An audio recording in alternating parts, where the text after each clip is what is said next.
hunting, and hiking. These are just one of the many ways you can earn the exclusive patches from the Outdoor Heritage Council. For more information on how to sign up and get your adventure started, visit outdoorheritage.nc.gov.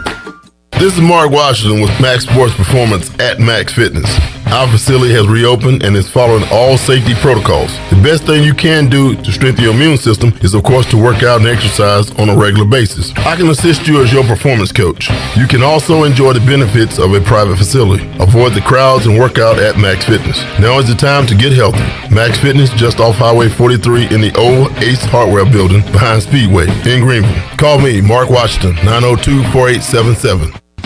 The 80s and 90s were filled with obnoxiously loud styles. Dudes wore crop tops and super high shorts and rocked it with the confidence of 10,000 Sean Connerys and Tom Sellecks combined. And at Tailgate Classics, their mission is to bring that energy back. Locally owned and operated by ECU alum Cam Higley, Tailgate Classics has a unique line of vintage and retro tees, polos, jerseys, hats, and more. Go by the store today at 304 Evans Street in Greenville and check out their website at shoptailgateclassics.com.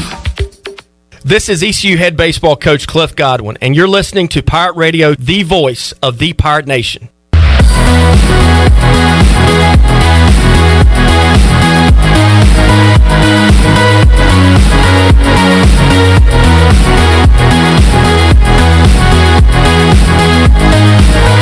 You're listening to Hour 1 of Pirate Radio Live. Do you need custom t-shirts, apparel, or promotional items for your business, organization, or event? Keep it local. Print it local with University Sportswear. Contact them today at universitysportswearenc.com. Now, back to the show. Welcome back to the show. Vacation spots are right here in our very own backyard. Take a trip to a state park and enjoy traditional camping, RV space, and also air-conditioned cabins that can be rented with Wi-Fi. If you're by a lake, be sure to check out the opportunities to rent a canoe or a kayak and get out on the water. Your next adventure is right around the corner. For more information, please visit ncstateparks.gov. Now let's head back into Pirate Radio Live. Here is Clip Brock. Party back with you at Pirate Radio Live on a Free Beer Football Friday. We're giving away freedom on the show today. Anybody need some freedom?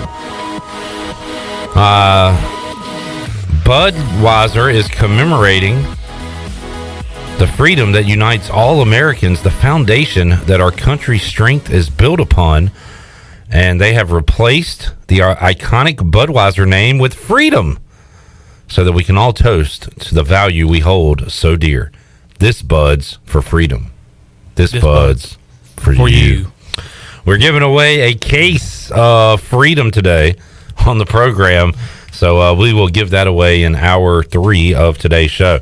Where were you guys 25 years ago today? Not even a thought in my parents' head. Not here. Wow. That's kind of sad to know I lived in a world without you guys. Now, I know, right? Thank you. It's crazy that like 6-7 years ago, we weren't friends. I knew who you were. I grew up listening to you on that's fine, but on the Fifth Quarter Collins show. Yeah, but I was here a long time, and you guys didn't even exist. Correct. You were born in what, 82? 81. I was here. Gosh, 17 years of literally, I'm not even on the earth. You're on the earth for 17 years. Yeah. Just bebopping around. Bebopping around like, woo-hoo. Where's Cheryl Honeycutt? Not even a thought. Where did Chandler go? He's not even here. Let's see, 25 years ago to the day, Greg Maddox, the professor, throws a 76-pitch complete game. Allowed 5 hits and a run, threw 13 balls. A complete game on 76 pitches is just insane. 76 pitches? Yeah. And you said 5 hits in a run? Yeah, the Cubs scored a run, had 5 hits. Wow. So he was throwing strikes. I wonder what the duration of that game was. Yeah, had to be a quick one. I wonder if I can find that in the box score. I think Jake Kuchmaner's perfect game a few years ago was 83 pitches. Was that that was a perfect game. Yeah, good stuff. All right, let's talk some football, boys. What do you think? Let's do it. We'll talk Pirate offense later on in the show with Donnie Kirkpatrick. We'll talk East Carolina defense right now with Blake Harrell, who joins us on the Pirate Radio Live line. Coach, we appreciate your time today. How you doing? Good, Cliff. Appreciate you guys having me on. How you been doing? Hey, man, doing great, and I appreciate your time. I know your time is precious in the summer, as your really only chance to get away. So how have you enjoyed your summer thus far? Have you been able to get away from football at all? Well, June was always it's been a busy month for us. So we have recruiting, official visits, camps. Obviously, our players are on campus all summer, and we're allowed to do more and more with those guys this summer as far as workouts and be out there for some mini practice, OTA type situations. And so that's been really good. And, we've got a chance here in July with being a dead period for recruiting to catch our breath a little bit and refresh and get ready for camp coming up pretty soon. Blake Harrell joining us, and Coach, this defense has really made improvements since you stepped foot in Greenville, North Carolina. And how has that helped on the recruiting trail? Because there's so many different things recruits look at, whether it be facilities and all the glitz and glamour and things like that. But how about a winning record? How about a bowl berth? How much has that helped you on the road? And when guys come here, that you can say, hey, come join this winning thing we got going on. Yeah, there's no question. There's a lot of excitement in Pirate Nation right now, and that certainly helps when you can go on the road and say, hey, we went to a bowl game last year. May not played in it, but we were there, and a record, and we feel like the future is really, really bright. And that that's just starting the conversation out and gets kids excited about coming and seeing East Carolina. And then once a young man steps on campus in Greenville, I think it's a no-brainer, an easy sell. Once they see Dowdy Ficklen Stadium and our facilities and get a little taste of our fans, it's a really exciting time to be a Pirate. Blake Harrell joining us, looking at the defensive side of the ball, Coach.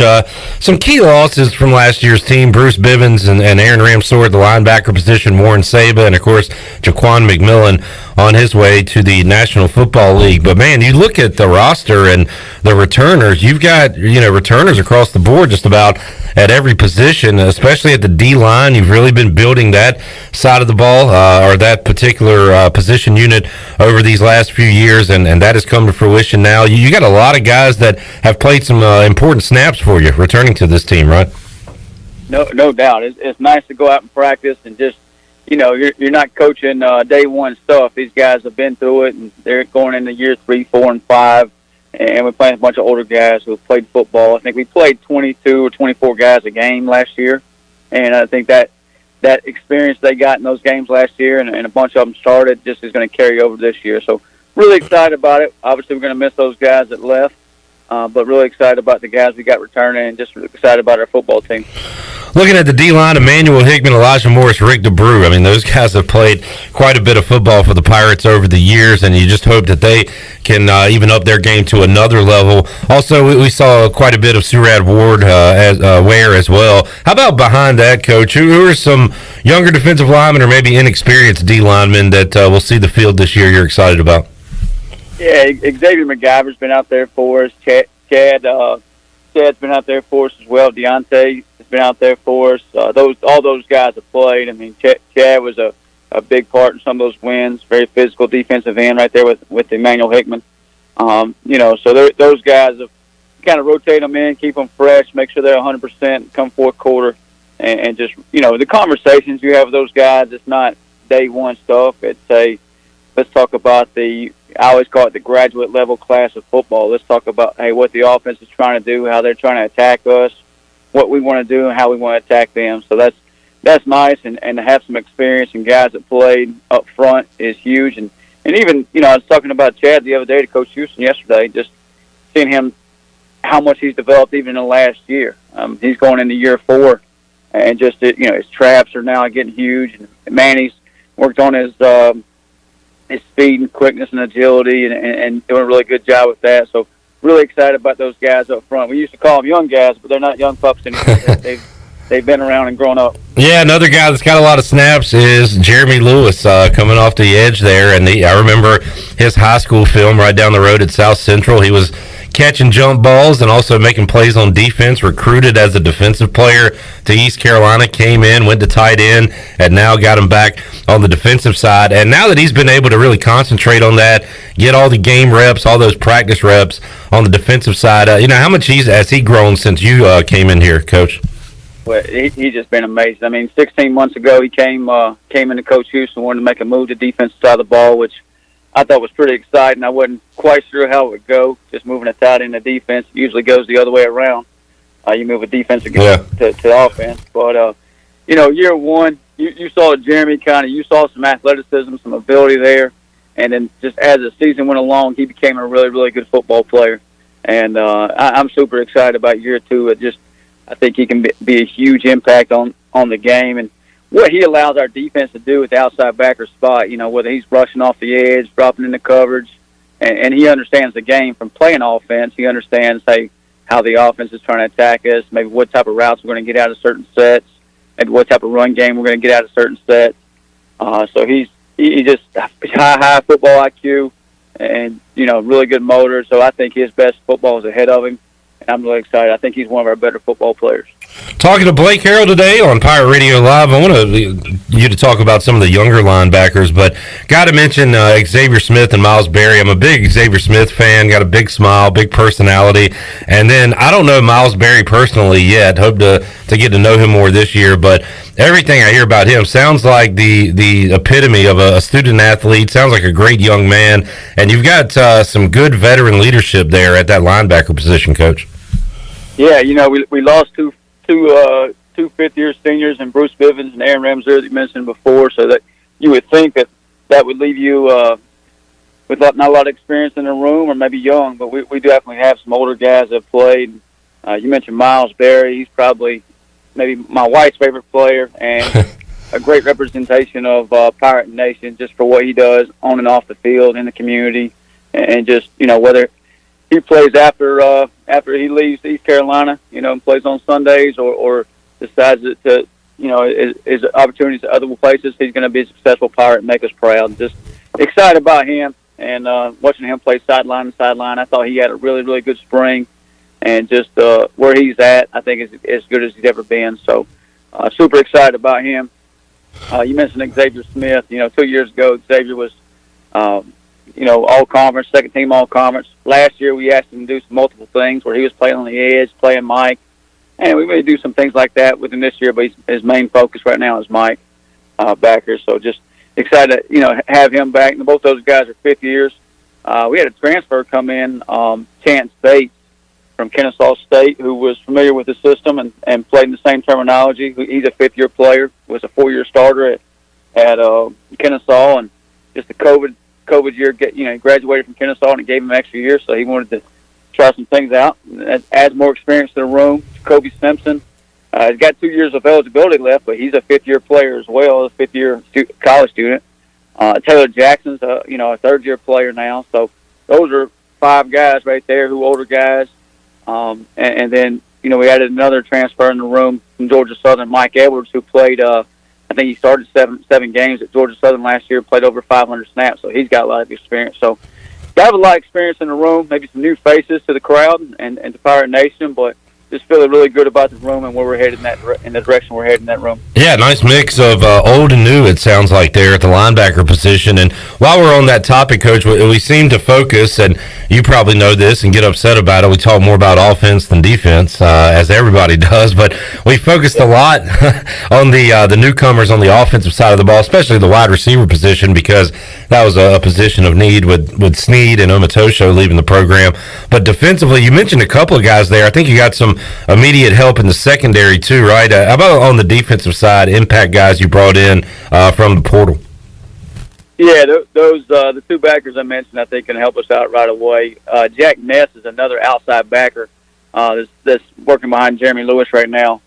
He's from Nevada, started at Nevada for a couple years there, and he's got a couple years left to play as well. So just super excited him. He's a hard hat type of guy, comes to work every day, gets in the weight room and grinds, and just, on the field, tough guy. And I think Pirate Nation will really enjoy watching him play. And in the back end, a couple guys, Brandon Higgs we've added. He's a JUCO transfer kid. And then out wide, Siobhan Rebel, who we signed, last Christmas and last December, and he joined this summer, and he's going to be special one day. He's a 6'2" corner, 6'1" corner that can run, super athletic, super long. He's still got a long ways to develop, but I think one day he's going to be special. And, Fletcher out wide is another corner we added from a JUCO. But both those kids have multiple years. I think they both have three years plus of play and eligibility left. So just excited about their future.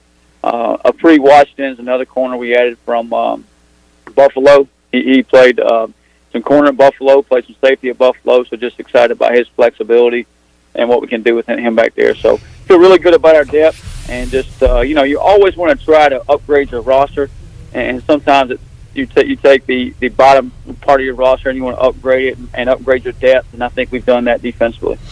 Coach, I keep going back to this. It sounds like you guys hit a home run last year with DJ Ford as far as what he brought to the locker room and how he was able to acclimate so quickly with his new teammates, because you want to bring in all the talent in the world, but not everybody mixes with everybody. So that's something that you got to factor in. How about that part? You named some transfers in there. How much do you guys focus on making sure that the locker room stays tight when you bring in those new faces?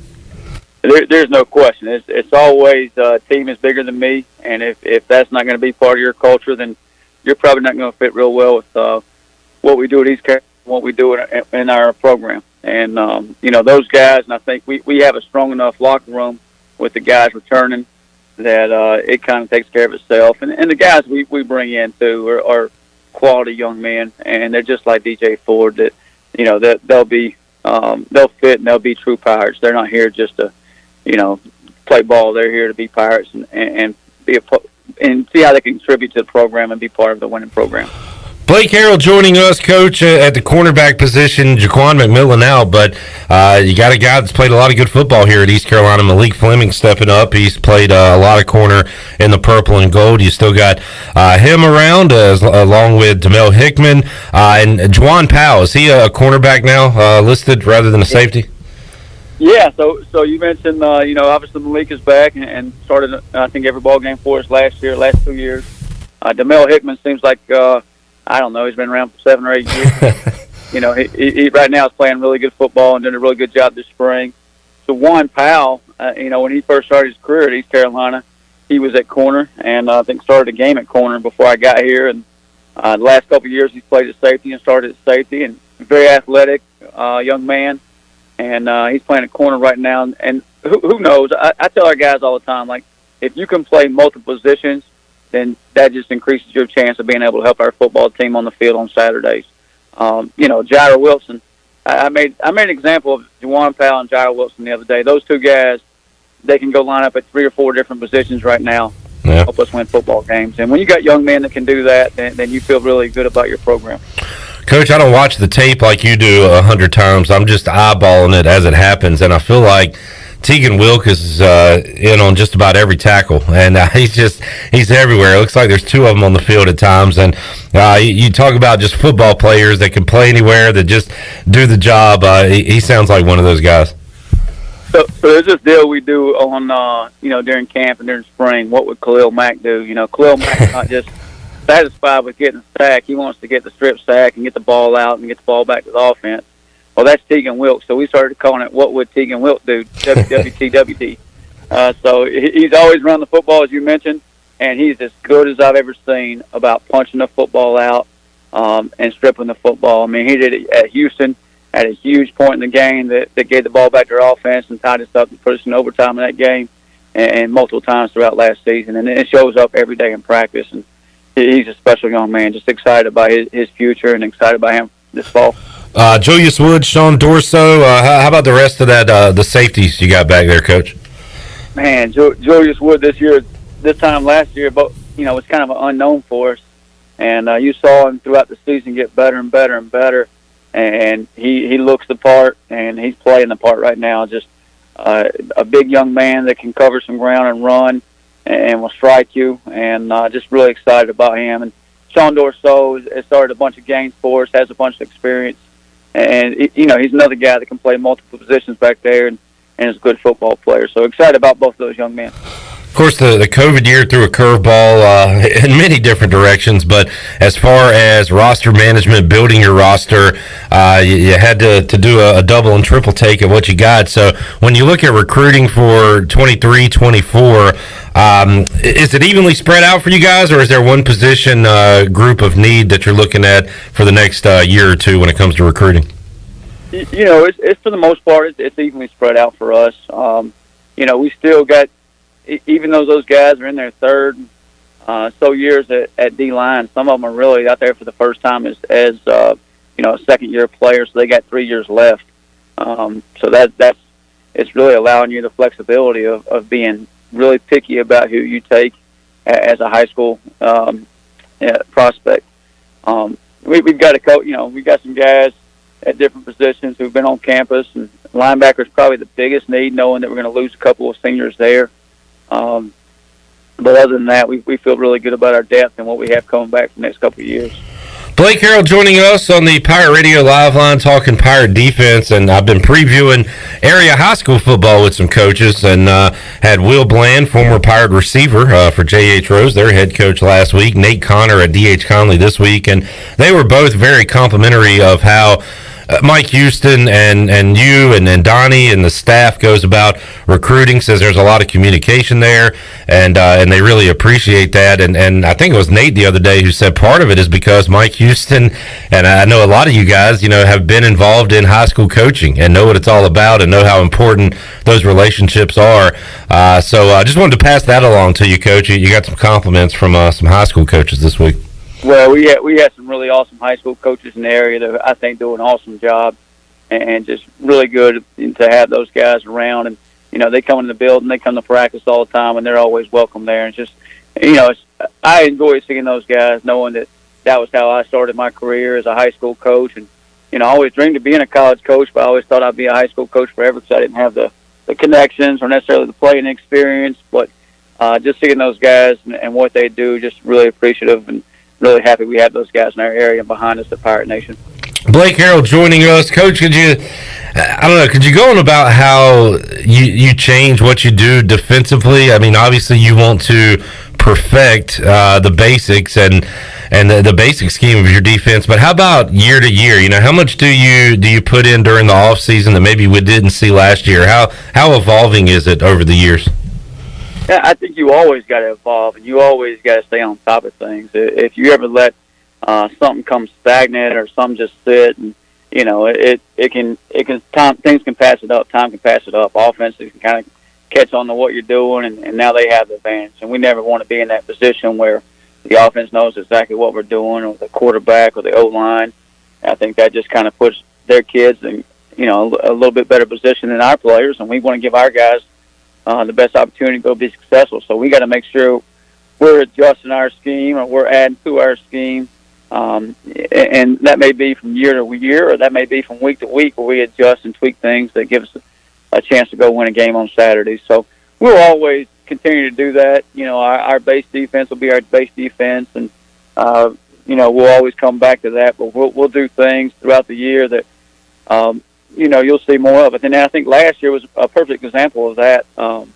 We played a lot more three-man front as the year went on, and probably dropped 8 more as the year went on than we had in the previous year, or even the beginning of the last season. I thought that was a huge success for us later in the season. And then, and part of that, as we mentioned earlier, Jeremy Lewis giving us that flexibility to do that. So, and that's what you find out too is hey, we got maybe 4 or 5 safeties that need to be on the field at the same time. So on third down, maybe we change our package a little bit to get all those guys on the field at the same time. So we didn't do a whole lot of that last year, but I think we'll have that flexibility to do that this year. Blake Harrell joining us. We've talked about this veteran roster, and we had Holden Ahlers on the show last week, and we asked him, who else on the team is considered a leader, and he said there was too many to name at this point. He did call out Miles Berry, Xavier Smith by name, but how about, Coach, on the defensive side? Who's the voice in the locker room that guys listen to? Who's the guy you go to and say, hey, this freshman isn't doing all he can at practice? Can you give him a talk? Who are those guys you count on right now? I think you probably mentioned it, and Holton said it as well. You've got a lot of guys that have voices and that are older guys that you trust, and if you say something to, to get taken care of. And you kind of do it positionally too. Maybe it's Miles at the linebackers. Maybe it's Jeremy Lewis and Manny Hickman at the edge spots. Maybe it's Elijah Morris up front. Maybe it's Gerard Stringer and Jaira Wilson at the safety positions. Maybe Teagan. Maybe Malik Fleming at the corner spot. So you got some older guys that, if you go talk to those guys, say, hey, listen, we got to have this part of practice has got to be this kind of tempo today, or if we need to get this done, that they'll get it fixed and they'll get it taken care of. So that part of it's been good. Blake Harrell joining us. You get thrown right into the fire, Coach. A rivalry game, an in-state game, a packed house, NC State coming to town, and not just all of that, but a quarterback who's looked at as one of the best, Devin Leary. So no, easy one. Week one, you get thrown right into it, right? Yeah, I've only seen some guys or some of the folks out there got, Devin Leary picked as a Heisman favorite and a playoff football team. And you know what? You watch the film, and they're certainly worthy of that. He's a really, really good quarterback, and he puts the ball in a lot of good places, only where all these receivers can catch, and he doesn't miss his target. And that's probably the most impressive thing about him. And just as a football team, the O-line is really good. They move really well. It's got some good receivers, good tight end.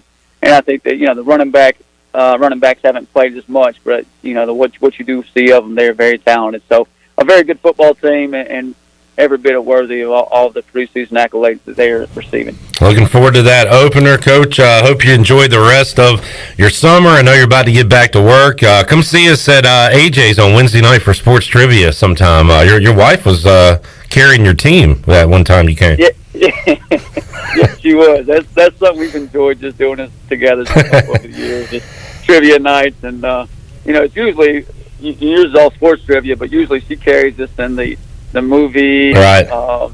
Actors, music, all those categories, history and the geography and the sports. I can usually do it, but your sports is a little bit tough.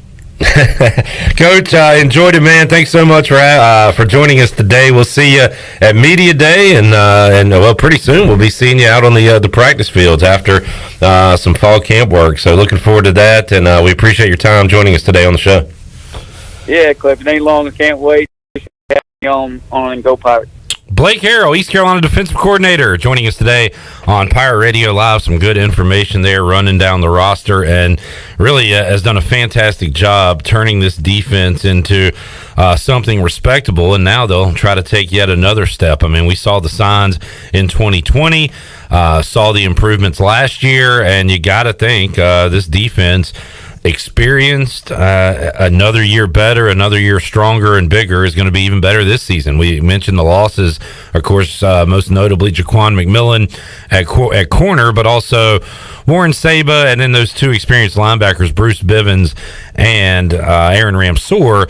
But man, you look at this roster and pretty much the two deep, it's a lot of familiar faces, guys that have played a lot of snaps here in purple jerseys. So that is a good thing heading into this season. And I think it's not just about the familiarity between the players, but also obviously with the defensive scheme that Blake Harrell has, and just having somebody that is stacking up years, who has been here a while now, that provides a level of comfort, and it's showing.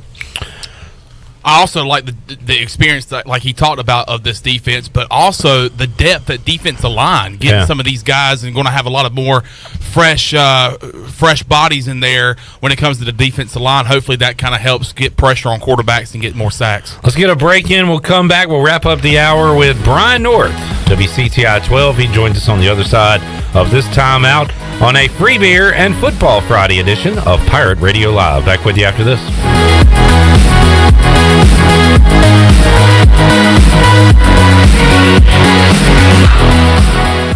America's favorite light beer, Bud Light, is also the official beer of the ECU Pirates. When planning your fun times at the pool, river, beach, or backyard grilling, be sure to pick up some Bud Light at your favorite retailer. Bud Light carefully brews their beer to be perfect for anywhere there is fun, because when there's fun, Bud Light is there. Have fun this summer, Pirate Nation, and always stay in the game and drink responsibly. Bud Light, the official beer of the ECU Pirates, and proudly distributed by Carolina Eagle Distributing since 1989. Winslow's Deli is now Fifth Street Hardware, restaurant and tap room. With a brand new look, Fifth Street Hardware also has a brand new menu, serving lunch and dinner every Tuesday through Sunday, and brunch starting at 10:30 on Sundays. What else is new? Well, how about poker every Tuesday night and Trivia Wednesday with DJ Captain Morgan? It's a new look and a new name, but the same great location on Fifth Street beside the State Theater. Follow them on Facebook and Instagram for specials and events. Fifth Street Hardware Restaurant and Tap Room. This is Dr. Chris Barsani from Orthopedic Season Sports Medicine Center. Our practice has been caring for the athletes at ECU and the residents of Eastern North Carolina for more than 35 years. Whether it's treatment for your sports injuries or it's time for that joint replacement, Orthopedic Seats provides the latest in operative and non-operative orthopedic care. We also offer on-site physical therapy and MRI services as well as walk-in urgent care on the weekends from 10 a.m. to 2 p.m. Call us at 757-BONE or visit us online at orthoeast.com. Go Pirates. Do you want to get rid of wrinkles, tighten and lift your skin, smooth skin texture, erase veins and brown spots, and get rid of unwanted hair? Are you interested in Botox or filler? Contact the licensed professionals at Beauty Bar Medispa on Red Banks Road in Greenville. Free consultations available. Visit us at beautybarmedispa.com. Follow us on Instagram and Facebook. Enjoy your visit. Love your transformation. Go Pirates! Hey guys, this is Kyra from Postcode Junction in Washington, where all your shipping needs come together. Did you know Postcode Junction is the only UPS, FedEx, and DHL shipping location in Washington? Postcode Junction is also the place for your Amazon returns. Need to ship a package the same day? Want to avoid the long lines at the post office? Come see us at Postcode Junction by 4:30 and we got you covered. Postcode Junction on 15th Street in Washington next to Tractor Supply. Go Pirates! Ahoy there, mateys! It's Captain Jack Spare of R&R Tire Express, your local tire and wheel shop in Greenville, offering affordable, easy payment options for easy ownership. Savvy? Our customers love our treasure of tires and wheels, easy payment options, and customer care package too. To learn more about R&R, stop by 3920 US 264 or rnrtires.com. Hey Pirate fans, Derek Pizzeni from Carolina Wealth Management. Are you a fiduciary? That's a question every investor should ask their advisor. A fiduciary is an individual who acts in the best interest of a particular person or beneficiary. Is your advisor a fiduciary? You should know it's your money. At Carolina Wealth Management, we do things differently from other investment firms. To learn more about the benefits of working with a fiduciary advisor, visit mycarolinawealth.com. That's mycarolinawealth.com. It's Bostic Sugg Furniture's Midsummer Stream event. Beautiful furniture at unbelievable low prices. Store-wide savings on beautiful looks for your home. Bonus savings of 25% off accessories, plus 6 months special financing. We have hundreds of top name brands in stock and ready for immediate delivery. Enjoy sweet dreams on a new mattress with 48 months special financing with no minimum purchase during the Midsummer Stream event. On now at Bostic Sugg Furniture. Pirate Radio. We are not coming together to just be average. We want to build a program that will year in and year out compete for the American Athletic Conference Championship and compete nationally against any and everybody. The voice of the Pirate Nation.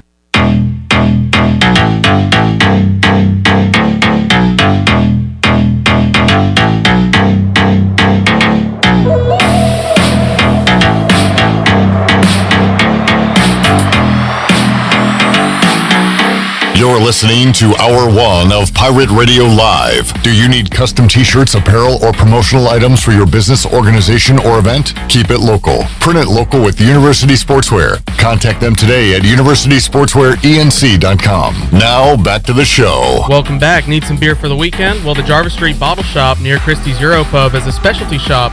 They sell craft, domestic, and import brews, along with wine and growlers. The Bottle Shop offers monthly beer and wine tastings featuring rotating NC craft breweries, along with live music and discounts. Stop by Tuesday through Sunday or check out the Jarvis Street Bottle Shop on Instagram, Twitter, and Facebook. Now let's head back into PRL. Here's Clip. All right, back with you, Pirate Radio Live. Social media can be a bad thing. It can also be a really funny thing. I guess this was on NFL Network. This really slipped off my radar, but somebody took a picture of their television screen, and the Mexico women were beating the USA women 39-0 in flag football. What are we doing as a country? Losing to Mexico in flag football, and losing's one thing, like 24-21. 39-0? Gas prices now this? This is an outrage. I don't know who's coaching our women's flag football team, but they need to be fired tonight. Look a little salty. I'm glad we didn't do the fifth quarter call-in show for that game. Because You look a little salty. I'm not proud to be American after reading that score. I'm not proud to be American. Was the game at least over by that point? It says second. Now, if this means second quarter, I really hope this means second half. It says 9:14 left in the second. What sport is this again? Women's flag football, USA versus Mexico, and we're down 39-0. As a country, we hang our hat on women's flag football, and we're being embarrassed. Disgusting. Biden's America. Way to go, Biden. All right, before we get political, maybe we'll get political when Tony Dunn comes in at 4 o'clock. Actually, after 4 o'clock, because we got to get this Brian North interview in before we talk to Tony Dunn. So let's talk to Brian North right now. He joins us on the Pirate Radio Live line on a Friday. North, how you doing, man? I'm doing good, Clippy. How are you? Thank you for asking. Nobody ever asks. I'm doing great, and I saw on your social media that you're taking over the household with your wife away, going to see New Kids on the Block. Similar situation here. Shirley's gone, so now Chandler, CJ, myself, everybody around here is running around with buckets on their head like your daughter's doing. So correct. Yeah, that like the boss is gone, so we're having fun on a Friday. Look, no blood, no foul. If you're running with a bucket on your head and you're not bleeding by the end of the day, I would call that a failure. So I think Chandler is my odds-on favorite to bleed here this afternoon. He is a bucket head without even a bucket on his head. So, yeah, I'm thinking he'll run into the wall at some point. Brian, we've got – I thought about you local sports guys this week because it is a bit of a dead period. We have a lot more time to have conversations, predictions, that kind of stuff on this radio program than you guys do during your sportscast when you used to be fully involved in that. But we've had 3 Little League teams come by the studio in the last 2 weeks. One was Myers Park, who actually was here from Charlotte, and they dropped by the studio, checked it out. And we also had interviews regarding girls softball, Greenville Pitt County Girls Softball League team that's playing in the World Series. We had the 10 and under all-star team yesterday, so kind of in this a bit of a dead sports time. Nice to talk some local sports. It was fun to get those guys in, but this time of year, Brian, we're looking for topics. These folks reached out to us, and it was kind of fun having the kids around this week. And there's always something going on, right? You just kind of got to look for it. That's it. Yeah, the sports don't always come to you. Sometimes you have to go find it. But in the case of like little leagues and people who don't get a lot of attention most of the year, no, they will come to you. And as I always tell people in the sports business, don't schedule your signing when everybody else is. Don't schedule your game when all the big boys are playing. Find a day and time when no one else is playing, and you're going to get all the coverage in the world because we're trying to fill the time. So it's all about your timing, not ours. So with the Little League, softball, and baseball teams, perfect time of year for them to finally get their attention. And it's great to establish those relationships with those young kids, make them listeners, make them viewers. Because why else would they want to watch TV unless they get to see or hear themselves? So it's a win-win situation if we all just take advantage of it. No, that's a good point, and I feel like the NFL does a great job of this because even in the off season, there's the draft, and it seems like if things are getting too boring, or even if another sport's getting too much attention, they'll do something to get all the headlines. And I thought about that on Wednesday, where there's no Major League Baseball, obviously NFL, NHL, NBA. That the NFL or somebody hasn't taken advantage of that sports day and done something on it. Like here at Pirate Radio, we played Survivor, and you're probably not aware of what happened, but congratulations making the final 3, Brian, and had a chance to win it, but Shirley Rhodes got the vote there. But you played well on Wednesday, even though you didn't know you were doing it. I was unconscious. I didn't realize I was playing so well. I was unconscious. That's great. Yeah, had to find something to do on the most boring sports day of the year. We are talking a lot of football as we lead up to it. East Carolina, NC State, the opener. We had Phil Steele on yesterday. I find it interesting. Phil's really good at what he does, Brian. He's got East Carolina tied for 4th, basically, in the American, and the 3 teams ahead of ECU are the teams that won't be in the conference next year, and that would be Cincinnati, UCF, and Houston. So the best of the rest, maybe. Mike Houston has kind of built this program since he has come here to Greenville and has got them in the middle of the pack and now inching towards the top. So it's a good sign to see. I've been saying that all along. That was part of his rebuilding plan. He must have known the best teams were leaving the ACC. So it's pretty good on your resume when it's all said and done, right? From worst to first. They never look at who's actually in the conference when it happens, right? Yeah. We just remember Colts won 2 Conference USA championships. We don't remember who was actually in the league and who wasn't outside of who they beat in the championship game a lot of times. So, look, with the way conferences and things are shaping up, there's no guarantee it's even going to be like that when things roll around next year. So, but you take what you can get. You play who's on your schedule, and for ECU, you just want to win. It's been so long since they've had consistent winning teams, and so I'd like to stack back-to-back seasons, and no matter how you do it or who you play against, you just want to win. And so, look, you'll take it. You'll play who's on your schedule, and this year is still a tough schedule for them, but it's shaping up pretty good for all the returnees they have back. This feels like, Mike Houston, the culmination of what he's been building for here. It's not the end, but this kind of feels like, okay, we're there. This is where everybody wanted him to be when he took the job. Yeah, you look back at those championship teams, and what did you have? You had a solid O-line and a really good defensive line, and they have built those lines. I mean, you think about who the quarterback was for 2 conference championships, and, it wasn't Jeff Blake or David Garrard or Shane Carden. It was Patrick Pinckney. So you get steady quarterback play, but you get those lines, and look, they're gonna be tested week 1 right out of the gate, maybe more so than any other week this season, right, Brian, on the offensive line when they take on State's D-line? Yeah, I think so, and this is what we've all been looking for. You're right, always offensive and defensive lines. And with those Skip Holtz teams, you had a conservative offense with really good running backs, a really good offensive line, really good defensive line, and you had good special teams. That's another hidden component, right? They're good kickers that get you those points when you need them. Ruffin McNeil always used to say, you want to end every drive with a kick, an extra point or a field goal, and so you need that element too, and that's something that I know ECU will be looking for. But with Holton Ahlers, you've got a proven quarterback. He's tested. He's seen things.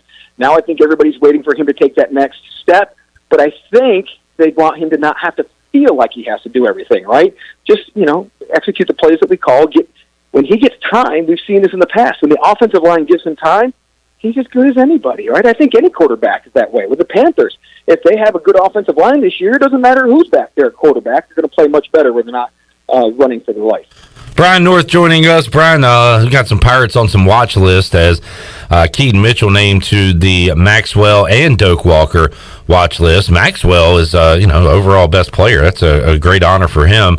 And then Ryan Jones named to the Mackey watch list, first East Carolina tight end on that preseason watch list since our buddy Bryce Williams. And I try to temper expectations. Can Keaton Mitchell have another 1,000-yard season? Sure he can, but, he remained healthy last year. Things went his way, broke off those long ones.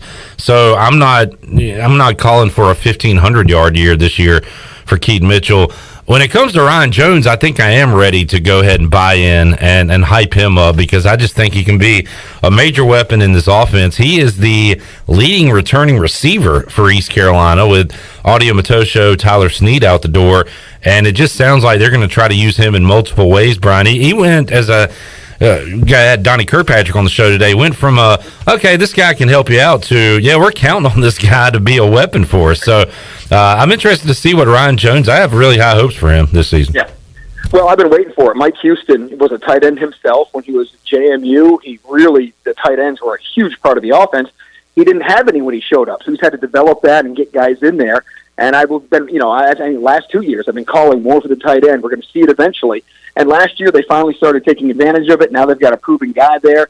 And it's going to be huge. The way the game is set up now, you need athletic tight ends to open up the middle for you, and they finally have that. And you take that running game, and I agree with you, Keaton Mitchell is such a weapon, but you're not going to give him the ball 25 times a game, at least not out of the backfield, right? You've got a deep running back room. You're going to use those guys in all different ways. You want to keep them fresh. So there's that explosion there. But if the running game overall is effective, play action is going to be huge in this offense, especially with the threat of Holton running. You get that play action going in this direction, that's going to open up the passing game so much this year. Brian North joining us. ACC Media Days going on, Brian. And, who do you take in the Atlantic, Clemson or NC State? How about the wacky coastal side, with Pitt last year, and you just never know who's going to win that side of things. Is Miami back? So a lot of questions in the ACC this year. Clemson, they got to score points. They had great defense last year, just didn't have the offense. Life after Trevor Lawrence was not did not go well for them. So it could be a year for NC State or another team to catch up with Clemson, just as we saw last year, Wake Forest representing the Atlantic in the championship game. Yeah, Wake Forest would be my team that I would pick if I wanted a sleeper, because Sam Hartman is back at quarterback. Dave Clawson has quietly taken Wake Forest to 6 straight bowl games, which is pretty amazing. Because no one pays attention to Wake Forest. You and I talk about them during the season every Friday. I think that's about it, Brian. But I love them because they score 100 points and give up sometimes 98 points. It's a lot of fun. Yeah. Even when we talk about them in state, they're not getting the national love. No, not of course. Yeah, Sam Hartman is as good as anybody out there, and he's always had weapons to throw to. And again, if they could get some defensive help, if they ever learn how to play some really, or get the players to play some really stout defense. But they were 11-3 last year, and they got a lot of guys back again. And Dave Clawson is quietly one of the best coaches in college football. So keep an eye on them. But having said that, yes, I just can't see Clemson being that bad offensively 2 years in a row, right? And for Clemson, which still had a great year last year, but compared to the standards that were set of going to the national championship right. every year, yeah, they're mad, right? They're mad about last year. So I'm real curious to see how they bounce back. And man, that COVID year really gave us kind of an old school feel at some of these places. You mentioned Hartman; he's been around a long time. Of course, Ayler's here in Greenville. Armstrong, the talented Virginia quarterback, is back. So we've got some players we actually know going into this season. Brian, that's a welcome change in college athletics. Isn't it amazing? And Sam Hartman's just a redshirt junior. So, jeez. Well, that's why I watched him, Brian. There was a series on Netflix, QB1. Have you ever heard of that? They follow around high school quarterbacks. He was on that show, so I guess that's why I feel like he's been there so long. I've watched him. And that's why I thought if Tyler Snead had stuck around ECU for his 4 years of eligibility, it would have been like 6 years, 7 years, something like that. He would have had every college passing receiving record in the books because, he had the redshirt year plus the COVID year. It's going to be ridiculous. But having said that, the guys who just aren't guaranteed that pro money, and now with NIL, and you can make a little cash in your pocket, and why not? But you're going to see a lot of records broken that I don't think will be touched once all the COVID eligibility is up. Brian North joining us on the Pirate Radio live line. North, what else we got going on this weekend? Major League Baseball had a few games last night. That is back in full force. Looking forward to seeing the Braves against Shohei Ohtani because I've seen the highlights, but I've never watched a full Ohtani game where he pitches, and I'm kind of looking forward to that tonight. Yeah, he's not that highlight guy on the mound that just is constant strikeouts. I mean, he gets high strikeout totals. But he's not that guy when he throws it, you go, oh, my God. Right. It's not that kind of movement, but he's just such a smart baseball player with all that talent. And the fact that he does both at such a consistent level is just amazing. You appreciate him over a season, I think, than you do in one game. Now, he'll have games where you go, oh, my God. But for the most part, it's what he does over a season. If you're an everyday Angels fan, to me is where you appreciate him so much more because no one else has done it since, Babe Ruth. Yeah. In time in the major leagues. We were talking about that earlier this week, about Zach Agnos, and we'll talk to Zach coming up on the show on Monday. Looking forward to catching up with him. Unfortunately, now a former East Carolina shortstop pitcher, and the Rockies drafted him to be a pitcher. And you think about all these two-way guys, these great players we see here at East Carolina, play against East Carolina, and only one guy can do it in the majors, and he does it at nearly MVP level, and that's Shohei Ohtani. Really, I don't think we talk about it enough, Brian, how incredible it is what he does at the major league level. And even when we talk about Babe Ruth didn't give up pitching, but didn't pitch much when he was traded to the Yankees. They just wanted him to hit the crap out of the ball. But he still would make appearances, but he wasn't an every week starter, every 5 day starter like Ohtani is. So what he's doing is unprecedented. And the fact he already had arm surgery and he's still coming back and doing it. And he, drank 24 beers a night. Like didn't train. I would love to see the training regimen back then compared to what it is now with all these special diets and workout coaches and all that stuff. It's even 20, 30 years ago. One of my favorite Twitter follows besides Clip Brock is the Super 70 Sports follow. And they always have coaches and players smoking heaters on the sideline and during practices, and it just cracks me up. So I was actually thinking about this today. Was it Walter Payton who used to run up and down the sand dunes? Maybe Roger Craig, one of those great running backs that outworked everybody in the offseason because no one else was doing anything. In fact, how's this guy so good? Oh well, he's actually working on his craft when there's not games going on. When I was growing up, all these professional athletes had to have off-season jobs. Right. Yeah. They didn't get paid what they get paid now. So I always remember Leon Best, the North Lenore kid, safety for ECU, and his dad, and he would do this in the off-season. Was a grave digger. They would dig cemeteries, and that's what Leon would do to help his family during the off-season. And that reminded me of some of the Major League Baseball guys and NFL guys who would have these off-season jobs. I remember one of them, don't know who it was, but I remember reading on the back of the baseball card or the trading card that they were a grave digger in the off-season. That'd be a cool nickname too. Hopefully that guy adopted that nickname. I would say there's a little bit more money involved in sports now. Kirby Smart, 10-year, $112.5 million deal. When I first read it and saw 10-year, $11 million, the first thing that clicked in my brain was like, okay, a little over $1 a year. And then I had to think, well, that's probably not right. Oh, this is annual. He's making $12 million. It is crazy. And that's where we are, though. Remember when it was just a few years ago, Nick Saban was making $5 million and people were losing their mind? Yeah. And now Kirby Smart, who I wouldn't even say lives up to his name a lot of times, but that's just me. Look, won a national championship, so that's a blessing. And interesting meme I saw, the last time inflation was this high was 1981. Guess who had just won the national championship when that happened? That was Georgia with Herschel Walker, and now Georgia did it again. So maybe we should let Georgia win the national championship, but we don't want inflation. But this is all a simulation. We're in a time loop, Brian, and the facts are there. They're out there if you look for them. And Herschel Walker's back in the news again for whatever. So, his last name isn't Smart. His last name is Walker. Herschel Walker. Yeah. Brian North joining us on a Friday. Brian, how long are you going solo at the house there with no wife? That's a dangerous situation over there. Well, thank God it's only tonight. Okay. Then she's got a work trip coming up, so this is like a trial run. Okay. She has to take her work trip in a couple of weeks. Well, look, we've had all these Little League teams in here, Brian. I feel like we're running a daycare at Pirate Radio. So if you want to drop the girls off, we'll watch them. We'll put them in a closed space here, put buckets on their head, and have a good time. You should have like a graffiti room there at the station, you know? Oh, yeah. And even athletes can come in and just, draw pictures on the wall or something and autograph it. And then I think we have a room here we're actually about to paint. So before we do that, we should just have people write crap all over. That's a great idea. Good. You should do like a chalk outline of yourself, your body, from where you got hammered by that boneyard. Yeah, hey man, it happens. And I got crushed this week, but whatever. Survive in advance, man. I gotta.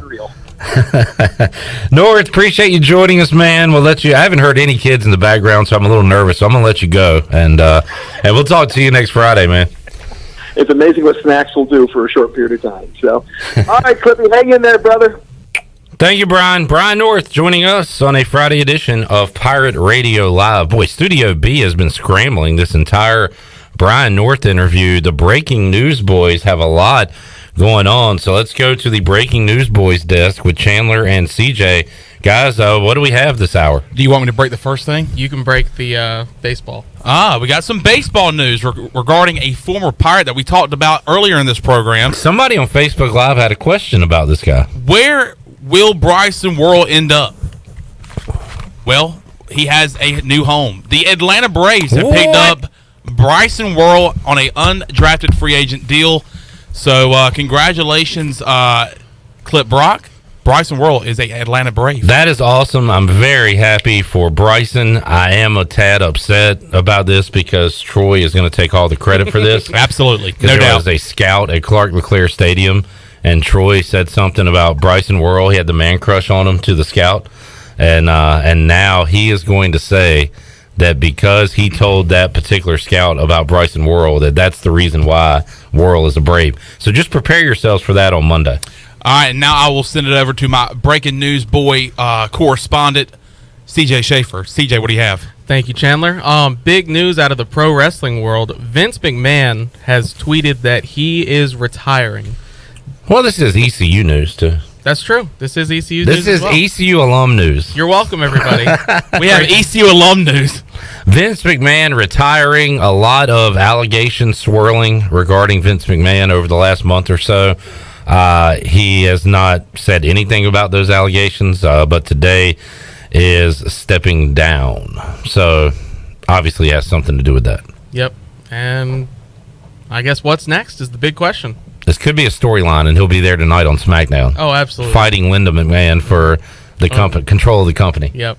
So, a barbed wire steel cage match. Huge news in the ECU baseball world. Huge news in the pro wrestling world. All right, let's take a break. We'll come back. Tony Dunn. We're way over time. Sorry to make you wait, Tony. It's like a visit to the doctor's office. We'll make them wait in the waiting room. The doctor will see you now. Tony Dunn joins us. I got some stuff. I got something I want to talk about with Tony. I want to go inside the rage room as well. Donnie Kirkpatrick coming up later on in the show. A lot more to go on a Football Friday edition of Pirate Radio Live after this.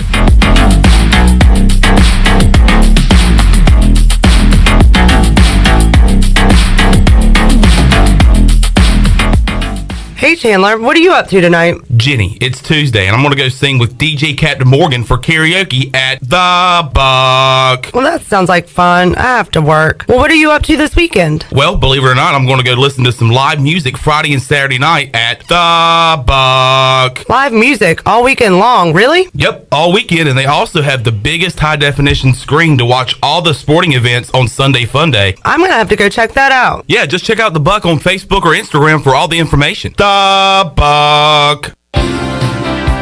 Let's party, Pirate Nation! The Pirate Radio Football Kickoff Party is approaching fast, and tickets are on sale right now for only $10. 100% of the ticket sales will be donated to local charities. Join Pirate Radio Thursday, September 1st at the State Theater in downtown Greenville, featuring 80s music by The Breakfast Club, plus many more special surprises. Go to pr927fm.com now to get your tickets before it sells out. If you have family coming over this summer, the last thing you need is sweaty relatives. Guarantee your air conditioning system is ready to keep everybody cool. Call Delcor. Buy a new train system and make no payments until 2023. It's hard to stop a train. With inflation and high gas prices, you don't need another payment. So buy this month and make no payments until 2023. Go to DelcorInc.com or call 252-321-8868. Delcor, the service professionals. Everybody wants to get fit and get in shape. You don't have to do it alone. At Kinetic, we have certified personal trainers that will work with you on your customized workout plan to help you reach the fitness goals you always wanted. Choose either to work one-on-one or with a partner, or quickly burn more calories in our high-intensity fat-burning bootcamp classes while having fun with others at the same time. No matter your fitness level, we can help you get the results you want. Sign up today at kptonline.com. At Jimmy John's, we don't make sandwiches. We make the sandwich of sandwiches. We use fresh veggies because we don't hate salads. We just feel bad for them.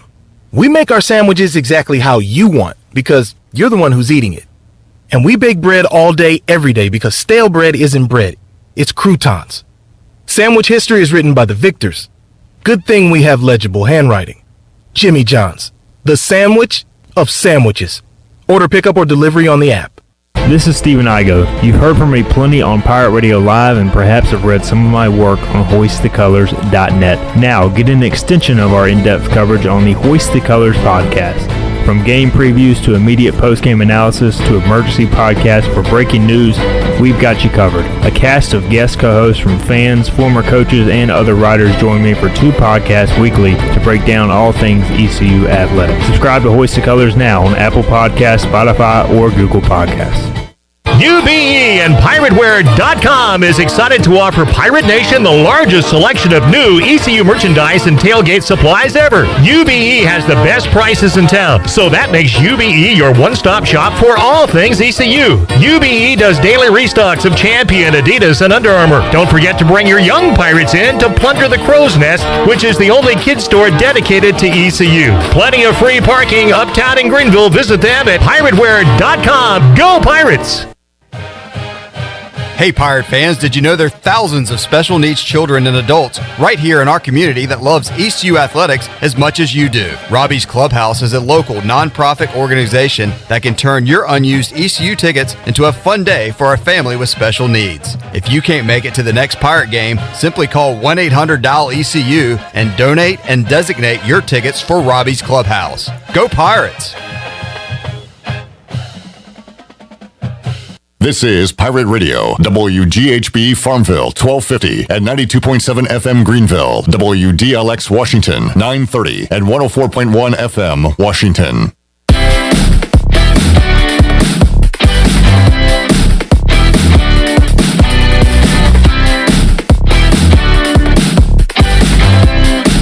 You're listening to Hour 2 of Pirate Radio Live. This hour is brought to you by Country Mart. Country Mart is open every day and has 2 locations, in Bethel on Highway 11 and in Stokes on Highway 903. Country Mart, fueling you up with great food and your engines with great gasoline. Now, back to the show. Welcome back. Do you need custom t-shirts, apparel, or promotional items for your business, organization, or event? Keep it local, print it local with University Sportswear. Contact them today at universitysportswearenc.com, the official sportswear provider of Pirate Radio. Now let's head back in. Here is Clip Brock. Back with you, Pirate Radio Live, Free Beer Friday, Freedom Friday, Football Friday here on PRL. Chandler Honeycutt, CJ Schaefer, Tony Dunn to my left. Tony, thanks for waiting. Yeah, no problem. You know what? The first time I was early. Yeah, and you see why you don't need to be early? Yeah. You need to just show up on time. Like this suitcase of beer right here is right on time. All right, no doubt we'll be giving that away in hour number 3. Big news, Bryson Worrell, part of the Braves organization, picked up as a free agent. So we'll get him on Pirate Radio Live at some point, hopefully next week, and talk to him. But really happy for that young man. Great to chat with him all season long in the Players Lounge. And everybody happy for Bryson Worrell. I'm glad he didn't quit baseball like all those guys on the Barnyard Banter were telling him to. How you called it Barnyard Banter? But Boneyard. What's the difference? Oh man, some real classy characters up there. Oh yeah, total class. Tony, speaking of class, Skip Bayless. Yeah. How do you feel about Bayless, Stephen A. Smith, all those guys? You know, I used to let them get to me. And now, because of the internet, I don't ever watch them anymore. So it doesn't bother me. I have very few things blocked and muted, but I have all of that, all those guys, those shows blocked. Like where you can't even, like if I tweet about them, they just don't show up. And I get why it's popular. We could do that stuff here at Pirate Radio. It's performance art. You say stuff that you truly don't believe, but you know will get attention. We could do it here, but we still wouldn't have that audience that they have. No, you're right. We would actually get run through the mud like crazy. I would just idiots. I like, and I think you do as well, saying things you actually believe in. Yeah, actually, don't ever say anything I don't believe in. Yeah, except for maybe occasionally sorry. You say sorry when you really don't mean it. Yeah. Hey, well, that's a good trait, I think. Or it means you screw up a ton. That's true. Stubborn. All right, Skip Bayless was on the Shannon Sharp show called Undisputed. Do you guys younger than us, do y'all watch that stuff? I do not. You know, I hate it because I remember when PTI and Around the Horn first came out, and they were so good. You know, PTI is still very good. I mean, I don't ever watch it. I haven't watched ESPN though in 10 years. We used to watch it every day, like in college. I guess that was when that came out. Well, we used to have Destination TV where like you could only watch what was on, and there was a point where SportsCenter was the way you got sports, or ESPN was, and like there was a golden era at one point. We were talking yesterday about, because the Phil Steele magazine's out, we had Phil Steele on the show. If you missed it, check it out. Great interview. To find out who Washington was playing that football season, I didn't know until the summer when I went to go get a magazine. Isn't that crazy to think about? And now they have schedule release shows. Yeah. Back then, like, you really had to wait like a few months. You remember when you used to have to buy magazines to see how much your baseball cards were worth? I do. The old Beckett. I do recall. Spend money to find out that your cards aren't worth the amount of money you spent on that magazine. And that they're worth more than you'll ever get because no one will pay you for it. Yeah, it can say whatever price it is, but you're not going to get that. What point was I making? Oh, yes, Skip Bayless going over the Panthers' off-season moves this year. And let's hear what the Panthers have been up to this offseason. They added Bradley Bozeman at center, which will be a big upgrade. They add Baker's guy, Austin Corbett, at guard, which will be a huge upgrade. And all of a sudden, I'm looking at the defense, and they added Hassan Reddick and Stephon Gilmore to Brian Burns and Jeremy Chin and J.C. Horn. And they got pieces on defense. Baker could be the fire starter. We got him back. No way he knows who Jeremy Chin is, by the way. But so they said his name though. Sure he did. Looking at a piece and of do paper. you know why he said his name? Because he's got producers giving him this list who accidentally also looked at last year's off-season editions and added Gilmore and Reddick in there. And I have an idea for something I want to do here after we talk about this particular topic. But Tony, I don't know, kind of funny. I chuckled when I heard that. I wish that I had a producer giving me a list of names because I always get the name wrong. You should blame your producer on getting all those names wrong. Clip, why didn't you write the name down right? Okay, CJ. That's where I want to go from here. I think this would be a great idea. Unfortunately, it would be asking Chandler and CJ to actually do work, which could be tough. That's going to be tough, right? That's Why definitely you ask me to do stuff on a Friday? That's going to be tough. I don't want you to do it today. I want you to do it next week. It doesn't matter what day or time I ask you. You'll have that same smug, entitled response that you just had. Why ask me to do stuff on a day that ends in Y? I would like for you guys, I'm going to come up with a topic. I want you to write down some producer notes for me. Man, wouldn't that be crazy? But I want you to have some of them true and some of them false. Now that's fun. So say the topic is, so we're talking with CW next week, fantasy-wise. We're going to do AFC North and South. So I'll be like, hey, give me some info on the Bengals and the Browns last year. That's a terrible one to do it with. CW will know everything. You give me some stats and roster and who's on the team and who's not, but make like 25% of them incorrect and see if I can pick them out. New game. Chandler's yawning. CJ's staring off into space. This is never going to happen. Can you see if? How about this? Y'all just freaking show up, sit in a chair, and go home at the end of the day. Because that's all you do around here. Chandler, I think we should do that. We'll open up the rage room coming up later. Whoa. I actually don't look. I think this is like a mistake that you can see happening with a national broadcaster making. Is that they do have to try to cover everything. Yeah. In some ways. Now, I just wish they wouldn't pretend like they knew what they were talking about. Right. Usually, if I don't know what I'm talking about, I'll say it. They should have just stuck to the Baker thing, and that is, I like Baker more than you do. Right, because that's what he really meant there, is that you can either dislike Baker or like Baker. Yeah. The thing that drives me nuts the most with this Skip Bayless guy is when he does the Jordan, he takes these pictures of his Jordans and he tries to look all tough and he looks like he weighs like 108 pounds. It's very weird. He is. He's a strange. I saw a tweet this week that said LeBron James' greatest accomplishment out of everything he's done. And he's like notoriously a LeBron hater. Is ignored Skip Bayless for all these years. That is. Which has got to burn Skip Bayless up inside, right? If you go after a guy so much, all you want is him to notice you. And he never acknowledges it. I like him because I feel like he actually, Colin Cowherd should thank Skip Bayless because Colin Cowherd actually looks intelligent at some point compared to Skip Bayless. I love this guy that just puts video of Colin Cowherd basically arguing with himself, taking both sides. He is wrong all the time, but it's not about accuracy. It's just about making. It's like, can you make an entertaining show for 3 hours? It's performance art. How we doing, folks? Yeah, we're boring because we don't do that stuff. Maybe next week, Tony, we should do that style of show and just say outlandish things. Who's got to be the yeller? Me? Carson Wentz will be the 2022 NFL MVP. Carson Wentz is the biggest bum I've ever seen. I don't know how he could ever believe that, Clip Brock. Yeah. Sorry. I don't think we're going to be able to do it. I get that it's entertaining. I don't like it. It's so... What? Can't hear you. Your mic is off. Turn your mic on. God. Oh. Hey there. Hey, Thanks, Chandler. Who is it entertaining to? Because it's not entertaining to any of us. A lot of people watch it, so does somebody. Well, I think it resonates like if you're sitting in a Meineke or something and you see the little tag and then you see the little bubble underneath and you don't watch sports a lot. Well, you'll see after so LeBron goes 3 for 28, people will tweet like, man, can't wait to see Skip in the morning. Like, people get excited about it. That is funny. There are people that can't get enough of it. So, and it's like that with Stephen A. and the Cowboys.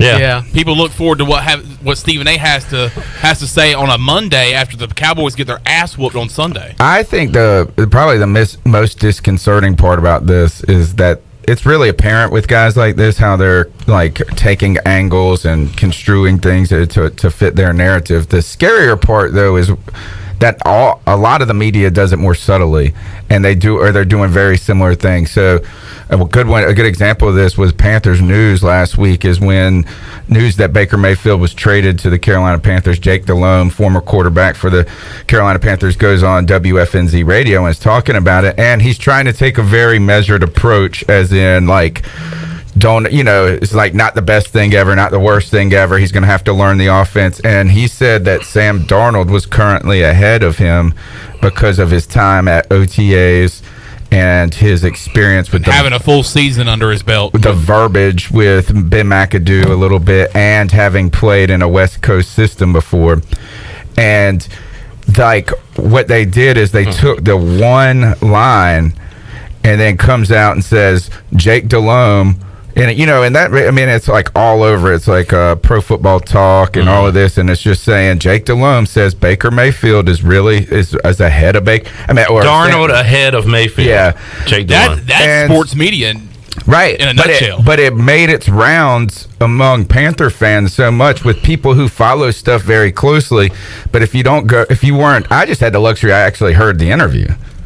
And so I knew that he wasn't, like, he was just trying to be kind of diplomatic because he does work for the team too, Jake Delhomme. So he's not going to come out and just bash any one player. But there are people that don't follow up on it or don't have big brains that now see that, and they don't like Jake Delhomme anymore because he's on Team Darnold instead of Team Baker, and they don't get the whole thing. That's why you got to come to the C3 Panthers podcast, because we'll talk about that one interview for 7 hours and give you the full coverage. The Zapruder film of a nuanced program, the C3 podcast.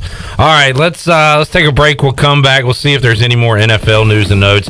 Also, we'll open up the anger management rage room on a Friday. Got that and a lot more. Pirate Radio rolls on after this.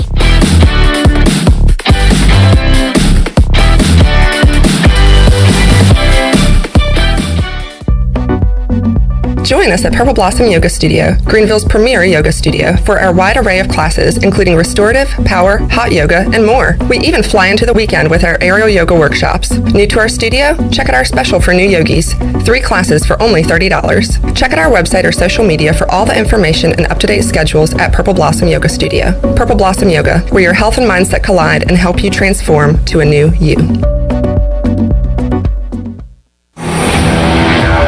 The best burgers around. Everyone loves a thick, juicy, and fresh burger. Tiebreakers in Greenville, plus the all-new Tiebreakers in Winterville, do real burgers better than anybody. So don't just go to any burger-themed restaurant chain. It's time to break the chain and eat local. Tiebreakers, real burgers at its best. Everybody loves burgers. Hey Pirate fans, this is Coach Cliff Godwin. The physicians at Orthopedics East and Sports Medicine Center have been caring for our athletes at ECU for more than 35 years. Whether it's treatment for our sports injury or it's time for that joint replacement, Orthopedics East provides the latest in operative and non-operative orthopedic care, physical therapy, and diagnostic testing. For experienced and professional services, call the team at Orthopedics East at 252-757-2663 or visit them online at orthoeast.com. Go Pirates! This pepperoni was carefully placed by hand by a pizza maker at Papa John's. Just like this one, and that one over there. Ooh, and even these in the crust. Get yourself the new epic pepperoni stuffed crust pizza, only at Papa John's. Hey Pirate fans, the Papa John's epic stuffed crust one-topping pizza is only $13.99 and is an MVP move for game day or any day. Place your order online at papajohns.com and sign up for Papa Rewards. Papa John's, the official pizza of the ECU Pirates. When I need jeans, I order online because I know exactly what I want. They have just one moving part, and if there's something wrong, I exchange them. Buying a vehicle, especially pre-owned, is way different. Lots of moving parts. You don't want to get stuck.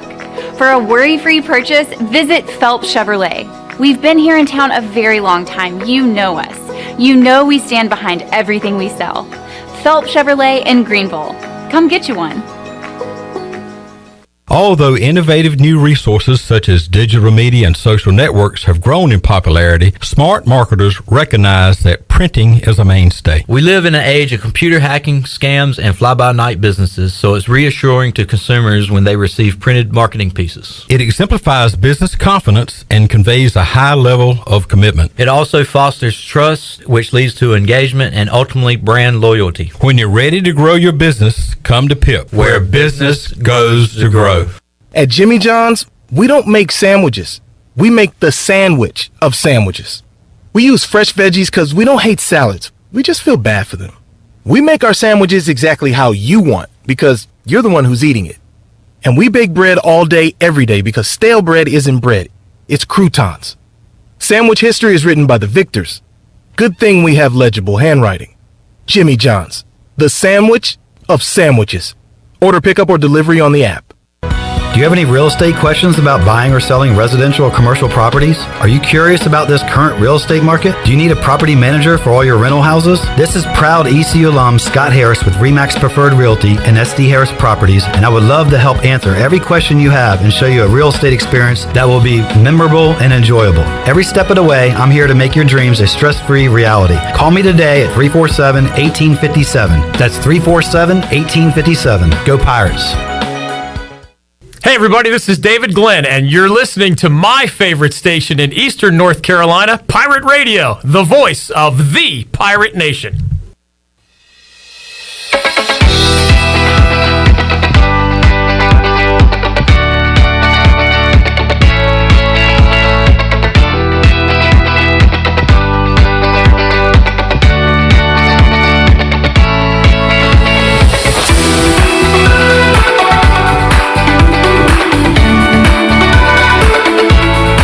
You're listening to Hour 2 of Pirate Radio Live. This hour is brought to you by Country Mart. Country Mart is open every day and has 2 locations, in Bethel on Highway 11 and in Stokes on Highway 903. Country Mart, fueling you up with great food and your engines with great gasoline. Now, back to the show.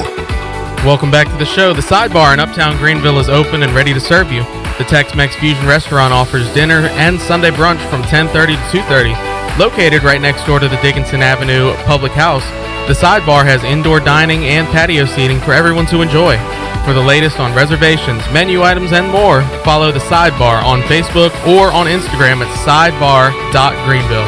Now let's head back into Pirate Radio Live. Here is Cliff Brock. Back with you on Pirate Radio Live. Let's do some quick hitter NFL news and notes before we get to the anger management rage room.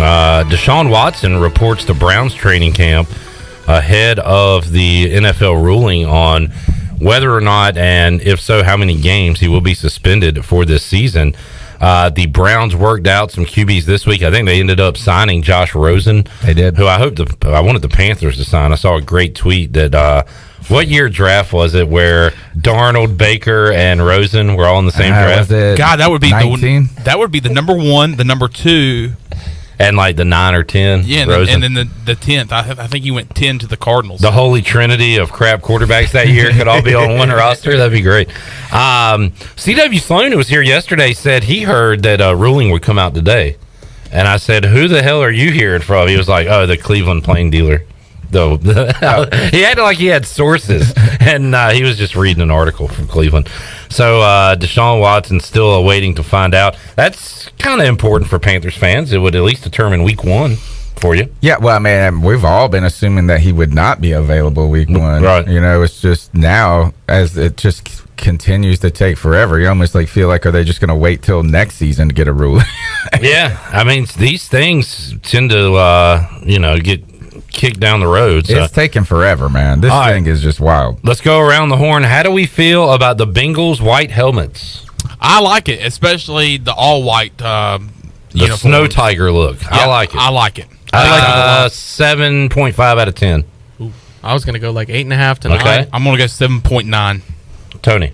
I'm with you, Cliff. I mean, let's go down to Tony. It's neat that because there really are white tigers. Yeah. Right. And so that's the cool part. I forgot to ask you how you feel about the Panthers black hat. All right. So really excited about it, and then it just feels like as soon as you get one good piece of information, there's just like the next 2 seconds later, it's just overwhelmed. First, I thought this is that we've been begging for this hat, black on black on black look for so long. And I said the very first thing is like once we got this good news, I said, the best news that we get out of this is we don't have to see those spec uniforms on Twitter and then a argument for the next 2 days about which uni would you like and how the Panthers stink about updating their stuff. And it wasn't even 8 minutes, I feel like, and right away it was like, hey, look at all these mock uniforms. And I was like, oh God. And then the other one is now everybody's wearing. It's like we were so late to the party that the whole party is there with us. The Jets have one now. Yeah, Eagles just broke out one. Yeah, Washington's Commanders gonna wear one. Yeah, and so now it's like we're lost in the shuffle of darkness. I remember that was the topic when ECU finally got some black unis. Like, what would have been waiting for? Everybody's done it now. Do the Panthers play the Bengals this year? I believe they might. Yeah, they play the North. And AFC it would be North. really neat if, like, and I know we're only wearing it on one game, the black on black, but if they wore their whites, their white Tigers versus our black Panthers. That would be cool. That would be cool. very cool. Yeah. And wouldn't you think it could be subject to change? Black Panthers, yeah. Huh? Don't you think it could be subject to change, though? If they start winning, then they... Can you do that? I don't know, but if you can't, that's stupid. That is very stupid. You're like, you got to give the... What does that say right there, Tony? Freedom. Exactly. You have the freedom to wear whatever the helmet you want. Imagine if you said this as the NFL goes, you had to get this information into us 8 weeks ago. And you're like, well, what about this Deshaun Watson news? How about that? Give us that news. No, yeah, you need to tell us 2 years in advance so we can make the date. Let's see, anything else? Let's jump inside the rage room here. Chandler Honeycutt, you ready to go? Yes, sir. It is the Anger Management Rage Room. You can get your rage out right here in Greenville, North Carolina. Anger MGMTNC. Let me read that again. Anger MGMTNC.com. Book your therapy session today. You can smash stuff. You can bash stuff. You can get out that anger that you're feeling in a safe, friendly environment. And it's a lot of fun. And Chandler, this was interesting. You said that they accept donations. Yes, I went by there and saw Lorena the other day. She was getting ready for a 7 o'clock session, and she was saying, hey, when you enter the rage room this week, let the people know that you can donate. If you have empty glass bottles, wine bottles, she was showing me around the back room there. There's TVs, washer and dryers, all kinds of stuff. So if you have anything that you want to get rid of, glass-wise, or even like a washer, a dryer, a TV, a refrigerator, take it over to the Anger Management Rage Room. Now, if you're asking where it's at, it's on Clark Street here in downtown Greenville, right behind Pitt Street Brewery. So, don't hesitate to donate to the Anger Management Rage Room. All right, real quick one. This one has gone on forever. It will continue to go on. Grown adults getting mad at recruits for not attending the school they want them to attend. Saw more of this this past week. Talk about with Gigi Jackson. It is just such lame behavior, especially when you're fanboying a 15, 16-year-old for 2 years, and then he doesn't choose your school, and then you talk about how much he sucks and how he's terrible and he's going to be a bust. It makes you look like an idiot. It makes you look like a creep for even following these kids for all these years. If you're into recruiting, cool. Stephen Igo does a great job covering it. I hope a guy comes here. If he doesn't, okay, good luck to him. 17-year-old. He's got a lot of life ahead of him. Best of luck. But could you imagine, like, I decided I wanted to go to ECU. I farted around too much at Conley in high school, so I got to go to Pitt. So I'm going to go to Pitt for a couple years before I get to East Carolina. And then thousands of messages and mail comes to my parents' house calling me a scumbag because I didn't go to Lenore Community College. You could just go to the Boneyard Banter. Sure, and I'll find it there. It's kind of psychotic behavior. Don't do it. You look like a moron. Very psychotic. You look like an idiot. Just stop interacting with kids, with recruits on social media. Just don't do it. Play it safe. Don't even start doing it. But it's going to continue to happen. And it's adults doing it. And what do adults do? They blame the kids for all the world's problems. When you raised us. Who raised these kids? I know. And I know you listening right now are saying, it's not my kid. My kid's fine. It's everybody else's kid. Yeah, it's not your kid. It's everybody else's kid. What? Who raised the kids? Who told them right from wrong? If this is the laziest generation in the world, then you're the fault. It's your fault. You made us this way. You made these kids this way. Baby. Now I'm making my kid this, but my kid's perfect. It ain't my kid. Tony, you got kids. It's not your kids. My kids are better than me, thank God. So it's none of our kids. And I know you listening. It's none of your kids. It's the other kids. Just stop being a moron. Once you realize that everybody sucks, that people suck, it makes this a lot easier. So that's how I'm going to finish this. You suck, I suck, everybody sucks. I'm going to rage about age. That's right. Age rage. I hate getting older, and I hate young people not knowing anything about the past, particularly football fans, where they have questions about who's the worst quarterback you've ever seen, and they go, Sam Darnold. Somebody said Jake Delhomme in his last years. Yeah, he had one bad game. But have you seen Chris Winkie? Had you seen Jimmy Clausen? And not even those guys. What about Randy Fasani, folks? One game started, 44 passing attempts, 14 completions, 1 interception, and 95 yards total in one game. Randy Fasani is the worst player in the world. Come on, kids. Do your homework. Well done. All right, I have raged in the past about... By the way, DJ Moore, GOAT Panthers receiver. GOAT, greatest of all time. I agree. I'm going to stay on the road. I have raged about people taking a right turn way too slow, which has happened to me way too many times in the past couple of weeks. Happened today to me. I'm going to stay on the road, and the people who keep their foot on the brake more than the gas pedal, people that pump the brakes too much, really just gets on my nerves. And nobody's in front of them. I can get it if somebody in front of you and you want to make sure you're not getting too close to them. But I've had this happen in the past. I had it happen today. I got behind somebody and they were just constantly, their brake light came on every 5 seconds. It just gets on my nerves. If you take your foot off the accelerator, your car will slow down. Go with that method. Yeah, that's the way I go. Don't ride the brake. Quit riding the brake. People still do it, and it drives me nuts. That was good.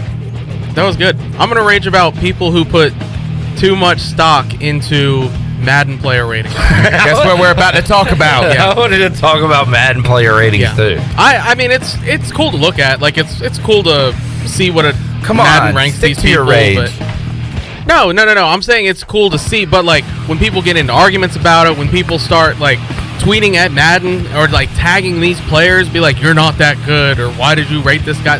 Who cares? It's a video game. Who cares? You can buy the video game and you can edit them. You can edit the characters whatever you want. If you want to change TJ Watt, Randy Fasani to be the greatest quarterback you can of all do it. time. If you want to change TJ Watt's name to Baker Mayfield, you can do it. Do you know what Mitchell Trubisky's rating is? No, and I don't care. Well, you take your headphones off. I'm going to tell everybody else. 69. Is it better than George Blandis? George Blanda. What was our T-shirt going to be? Blandis? Your quarterback looked like George Blanda.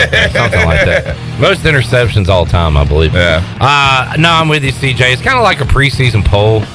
It's kind of like Big Game Boomer and stuff. I was telling Troy, he was like, how did this guy get so popular? I was like, I don't know, but we could do this. We could corner this market for ECU athletics by every week putting out polls and just leaving out one or two guys. Best quarterbacks all time, according to Pirate Radio at ECU, are Jeff Blake, Shane Carden, Patrick Pinckney. And that's it. And we leave it there. And then, where's David Garrard? Where's Marcus Crandall? Why'd you leave off Holton Ahlers? That's how you do it. You leave off a guy or two, and then that gets the whole ball rolling.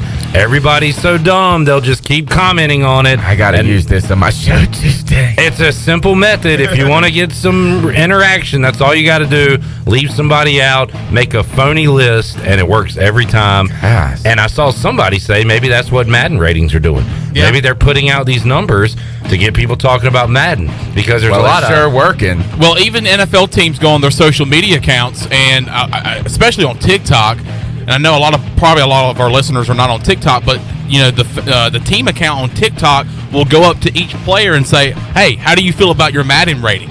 So I mean, it gets to those players too. I mean, it's well talked about. Yeah. There's a lot of. I hadn't played Madden in a long time. There's a lot. Hard. I guess it's still the same game it's always been. So there's a lot of negative talk about Madden. I think they do this to get Madden, back on people's minds and wanting the game again. So anyway. All right. I heard they might change the name. To what? Like EA Sports might not make it anymore. Oh, wow. And where are you hearing this from? Like CW tell you that? No. I just saw something on Twitter. Okay. The Rage Room. Anything else? That's it. All right. I'm raging about this dad joke that Craig told. Can you cut the music and get the rim shot ready? All right, producer man. Hey guys, did you hear about the king that was only 12 inches tall? No. He wasn't a good king, but he was an excellent ruler. Thank you, Craig. Why would you tell us that joke? Did we talk about something to make you think of that? There's these two guys on TikTok that try to make each other laugh with dad jokes, and they tell them as blandly as possible, and it's actually kind of hilarious. I would laugh at that, definitely. Thank you, Craig, for... Just very random, but I enjoy it. Yeah, I appreciate that. Pick me up. I appreciate a dad joke. Mike says, sounds like the USA women's flag football team needs a Budweiser Freedom case box. They need something. This Bud's for freedom. This Bud's for the USA women's flag football team. Mentioned this earlier, Tony. Saw it on Twitter. I don't know when this is from, but it was on NFL Network. The USA women's flag football team was losing 39-0 to Mexico. Can you say ass whooping? Well, how do you say ass whooping in Espanol? I would love to know, because I would say it right now. I think we know who the worst football player is, whoever the quarterback is for the women's flag football team. I don't know who that coach is either, but I didn't know they play flag soccer. Oh, football. No, they don't call it football. Was that a dad joke? Yeah. No, it wasn't a dad joke. It wasn't funny. It was not. It was bad. But you said it monotone, so I chuckled a little bit. We'll take one more break this hour. Come back. More to go. Tony Dunn. Got Donnie Kirkpatrick coming up at 5 o'clock. More to go. Pirate Radio Live. Back with you after this.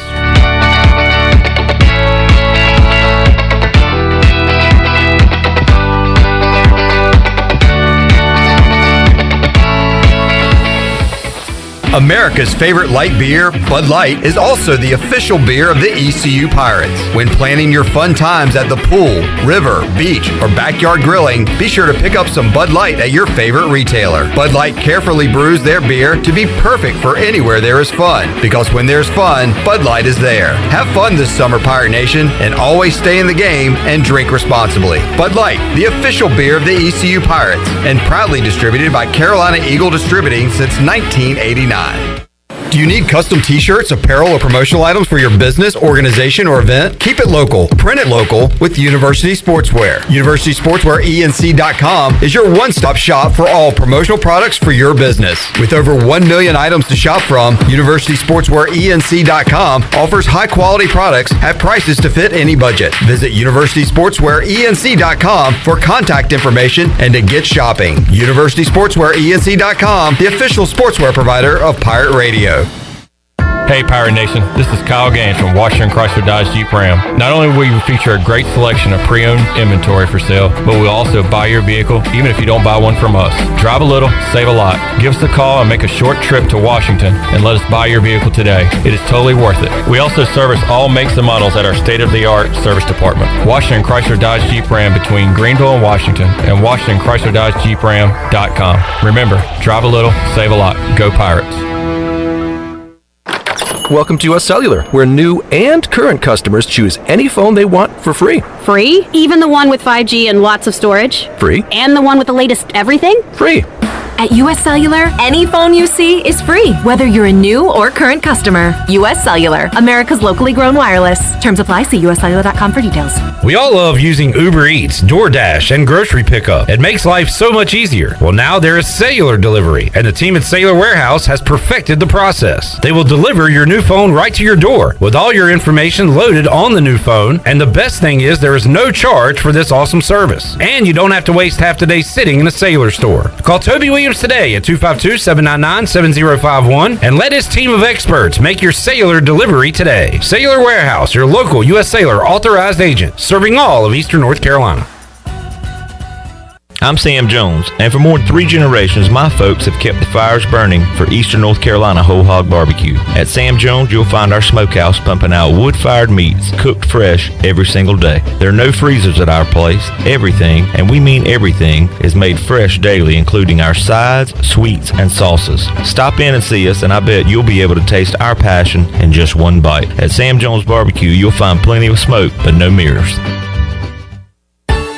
The icy treat that can't be beat is Sparky Snowballs. From big kids to little kids, Sparky Snowballs has been making smiles happen for over 20 years. If you're not in the mood to chill out with a snowball, Sparky's funnel cakes and fried Oreos are a perfect Sparky-licious treat every time. Are you having an event, party, or fundraiser? Call Sparky's to come on site. Remember to follow Sparky's on Facebook or visit SparkySnowballs.com to see where they'll be next. It's bow time.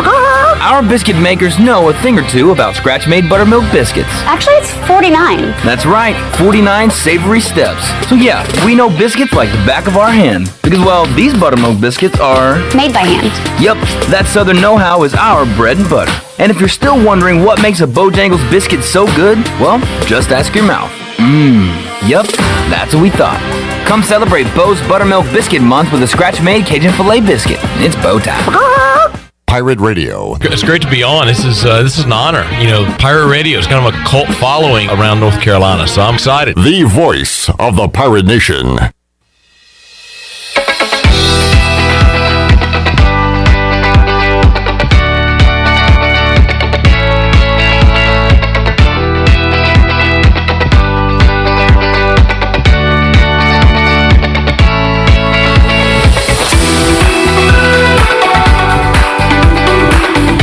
You're listening to Hour 2 of Pirate Radio Live. This hour is brought to you by Country Mart. Country Mart is open every day and has 2 locations, in Bethel on Highway 11 and in Stokes on Highway 903. Country Mart, fueling you up with great food and your engines with great gasoline. Now, back to the show. Welcome back to the show. For the latest breaking news, interesting stories, and awesome contests that can make you a winner, be sure to follow Pirate Radio on all of our social medias.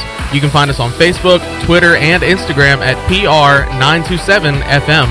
Join the over 57,000 followers today at PR927FM. Now let's head back into the show. Here is Cliff Brock. Alrighty, thank you, CJ Schaefer, Chandler Honeycutt here, Tony Dunn, wrapping up hour number 2 of Pirate Radio Live. Chandler, a couple of teams have already began training camp. One of those teams is the Jacksonville Jaguars. Who is the other team? I tell you what, man, it's going to be a good season for the Raiders, man. Check your emails, the Raiders. Don't check your emails, man. I'm telling you what now. I can't wait for the Hall of Fame game, man. It's Tony the Dunn. Raiders and the Jaguars. One more Thursday without football, and then the following Thursday, we got a game on. I cannot wait for fake football. It is fake. Tony, I was telling Tony. Let's get down to Tony. Tony, I was telling Clip at the beginning of the program that I watched. Can you cut the music off? Keep your mic on, and let's do that. There we go. Tony, I was telling Clip at the beginning of the program that I went to your house last year to watch the Hall of Fame game. Oh, yeah. Steelers and Cowboys, and we watched just about all of that game. Clip came up with a good idea of saying, how about we start the year with a watch party? So this game's going to suck. We're not going to know the people, but if we do a gathering, I'm sorry to interrupt you, but we have some food there. Uh-huh. Super Bowl party food. Uh-huh. Finger foods to be exact. I'm bringing prop sheets. Okay. and we're gonna make this. Are we gonna do this here, like online? Or are we gonna really do this at the I house? say we infiltrate the Dunn house. Yeah, we're basically inviting ourselves to your house and get in your pool. Chandler and I are gonna go swimming in the pool. I would love for you. Well, first, can you swim? You have a pool, right? So you're a liability, Clip Rock, because you have a pool, right? That's what Mully told me. Nice reference. Sorry about Survivor, by the way. Terrible luck. Strange rules. I wish I could have had more influence on my own pick. It's simulated for me, though. I would have picked a different rock. You also you're a smart enough man. You might have gone against your alliance at that point, because in real life Survivor, it's done it before, but people are scared to I don't know why we're talking about this now. People are scared to go against or to put it to chance like that and say, you know what, I know this guy's my friend, but I'm voting him out. Get out of here, I Chandler. don't want to leave. Could have gotten rid of Chandler. I think you would have done that too. Yeah, I'm cutthroat. Yeah. Anyway, what were we talking about? Oh, we were talking about coming to my house. And look, you're more than welcome. I need friends. All right, you have plenty of friends. It'll be a fake game. We'll be your fake friends. Yes, perfect. And I'll be fake happy. Panthers open camp July 26th. Tony, I know back in the day, a young, spry Tony Dunn would go to training camp, fan day or whatever, and enjoy it. I'm assuming you're not making the trip this year? My buddy's trying to talk me into going on August 30th for the get-together party or whatever. And I'm sitting there going, gosh, it's such a long drive for 2 hours. Then we're going to have to get a hotel or Is that Fan Fest you're talking about? No, I can't make it. Like the whole crew, the rest of the podcast, we're going to Fan Fest this year, but I'm going to be on vacation, so I'm not going to be able to make it, thankfully. No, I'm just kidding. So, I don't know. Maybe go down there. It's just a lot of work just to go and watch guys barely practice for 2 hours. Yeah, it's something that, I think as you get older, it's whatever, just another year. We'll see. But I did see this one, I don't know if it was a TikTok or a video, this guy trying to get this baseball signed, and oh my God, a little kid right in front of him, and he's like, please, and I feel like that also was me. Oh, really? Well, I was dying. I gave my son like $100 to get Cam Newton's autograph 1 year. I said, if you get this dude's if you get him to sign my Super Cam cape, I'll get you the $100 Lego set.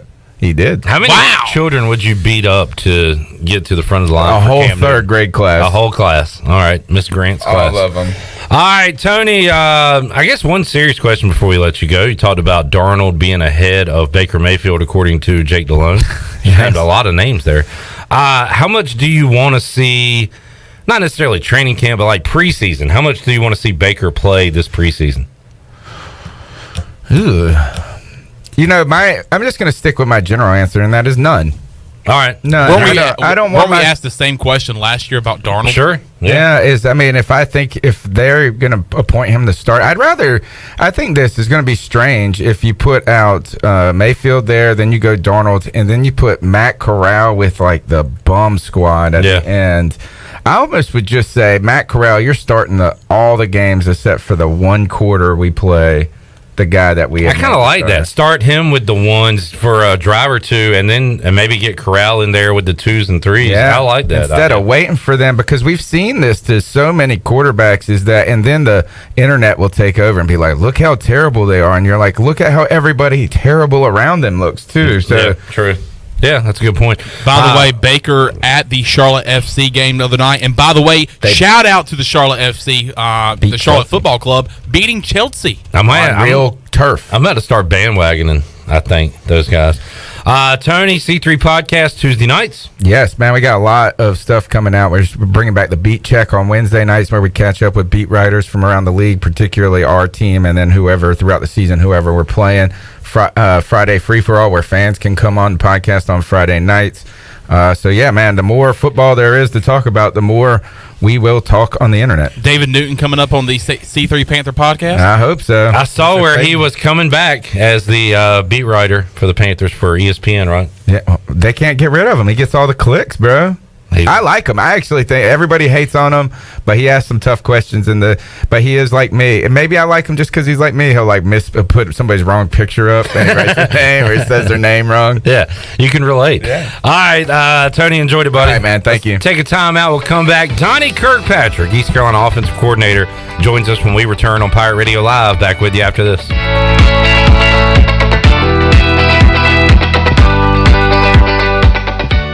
In studio with Jeff Stein from Brown & Wood. What's new, Jeff? You know, everybody's thinking we're having some inventory issues in the car business, which some of it's true. For used vehicles, Brown & Wood has a lifetime powertrain on every vehicle you buy from us, new or used. So even when you buy a used vehicle from Brown & Wood, you have lifetime powertrain. We cover the engine, transmission for as long as you own the car. Brown & Wood, your #1 dealership in Greenville and the home of the lifetime powertrain warranty. Party like a pirate on Thursday, September 1st at the Pirate Radio Football Kickoff Party featuring entertainment by America's favorite 1980s tribute band, The Breakfast Club.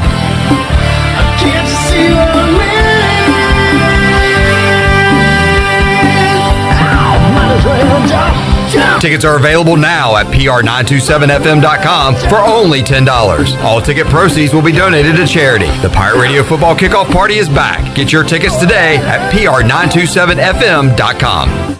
Country Mart has been locally owned and operated for over 40 years and is your premier country store serving the best cheese biscuits and country food around. Country Mart is open every day and has 2 locations in Bethel on Highway 11 and in Stokes on Highway 903. Both Country Mart locations are top-of-the-line fuel stations serving Shell gas, including 93 ethanol-free high-octane gas, which is the best for all you boat owners. Country Mart, fueling you up with great food in your engines with great gasoline. Go Pirates! So, how does short points work? Well, at Jersey Mike's, 6 regular number 13s plus 3 giant number 7s equals a free regular number 13. So, Pepsi and Lay's now earn more points towards free subs. That adds up. Exactly. Download the Jersey Mike's app and earn rewards towards free subs with every sub, Pepsi, and Lay's you purchase.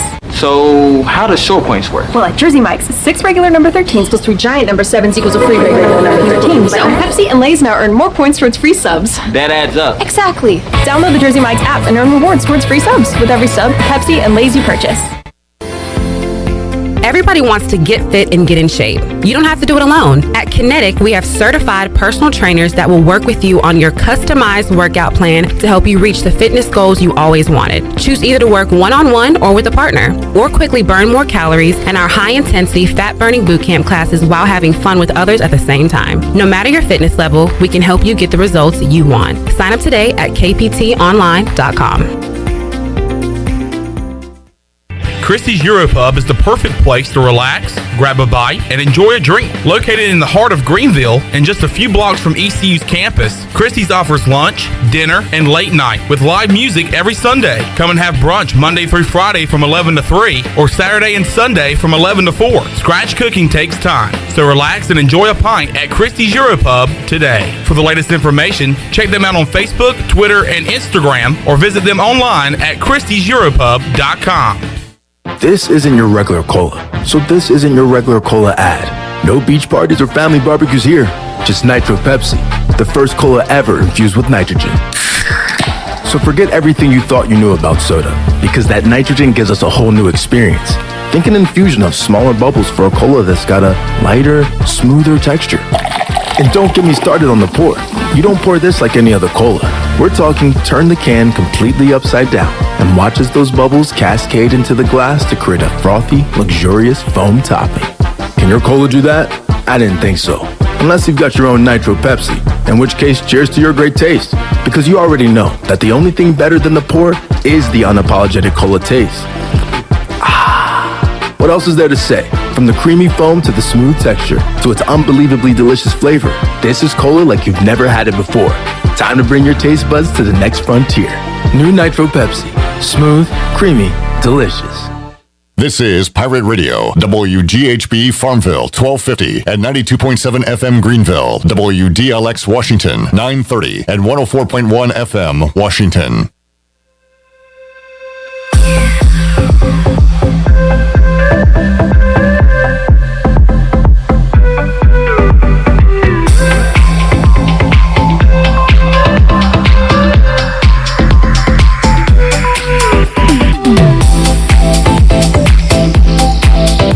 You're listening to Hour 3 of Pirate Radio Live. This hour of PRL is brought to you by Bud Light, reminding pirate fans to stay in the game and drink responsibly. Bud Light, the official beer of the ECU Pirates, and proudly distributed by Carolina Eagle Distributing since 1989. Now, back to the show. Welcome back to the show. Tiebreakers is open every day at 11 a.m., and it's the best place to watch our favorite sports while enjoying the best wings in town. Sandwiches, appetizers, cold beer, and more. Follow Tiebreakers on Facebook and Instagram for daily updates. Tiebreakers in Greenville at Bell's Fork and in downtown Winterville on Railroad Street. Clip, if I don't send it back in, are you going to keep dancing? Here's Clip Rock. Man, it just reminds me of being at the hottest nightclub in town. And what nightclub was that? I got bottle service, just like girls all surrounding me. Oh, yeah, the girls. You just there's dudes, but I got the girls, man. And just living it up, man. Best track ever. It's called This Is Summer.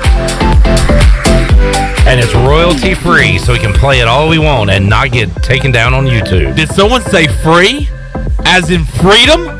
That's right, Chandler. And coming up at the end of this segment, we're giving away a case of freedom.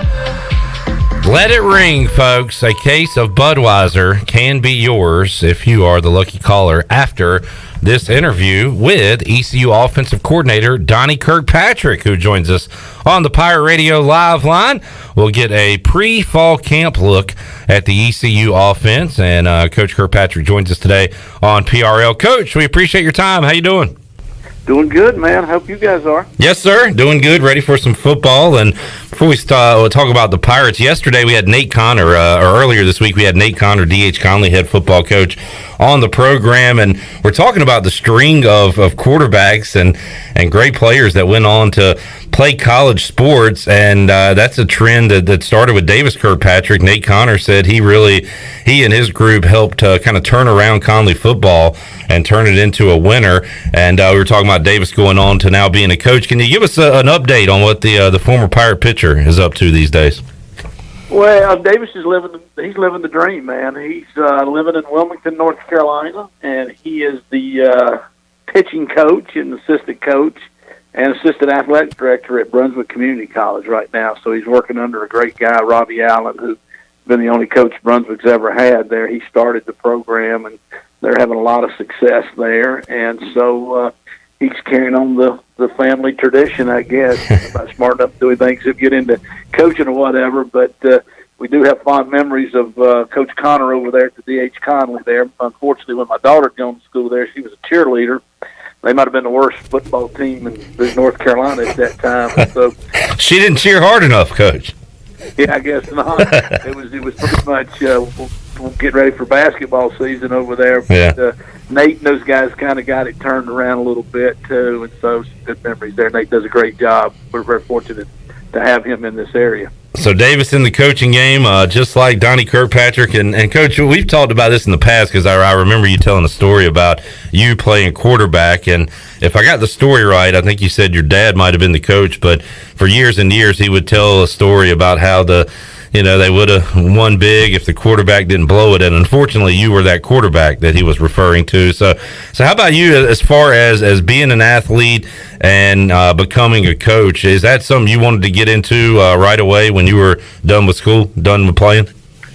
That's the only thing I ever really wanted to do. I guess I wanted to be a rock star like everybody else probably, you know what I'm saying?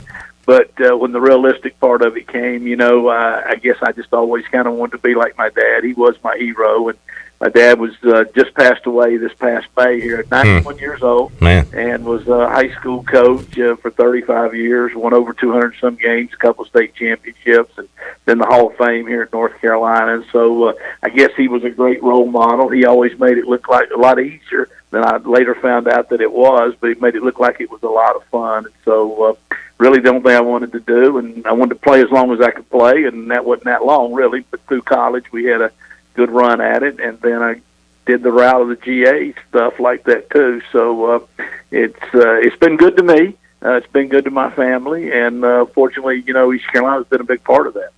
Donnie Kirkpatrick joining us. Donnie, you've been around here a long time, because I think about it now, we also had Will Bland on the show last week, J.H. Rose head coach, and he brought up your name as you coached him at East Carolina. Also, Stephen Igo and I have been previewing the ECU receivers in 2022. A lot of unknowns there. I'll ask you about some of those guys, but I've also been going through the past, and this is going to be impossible. It'll be like picking your favorite kid. You've had so many great receivers that you've coached here at East Carolina. I'm not even going to ask your favorite, but you can just go on about the great ones you've had. You've been blessed with a lot of talent here at East Carolina at that receiver position over the years.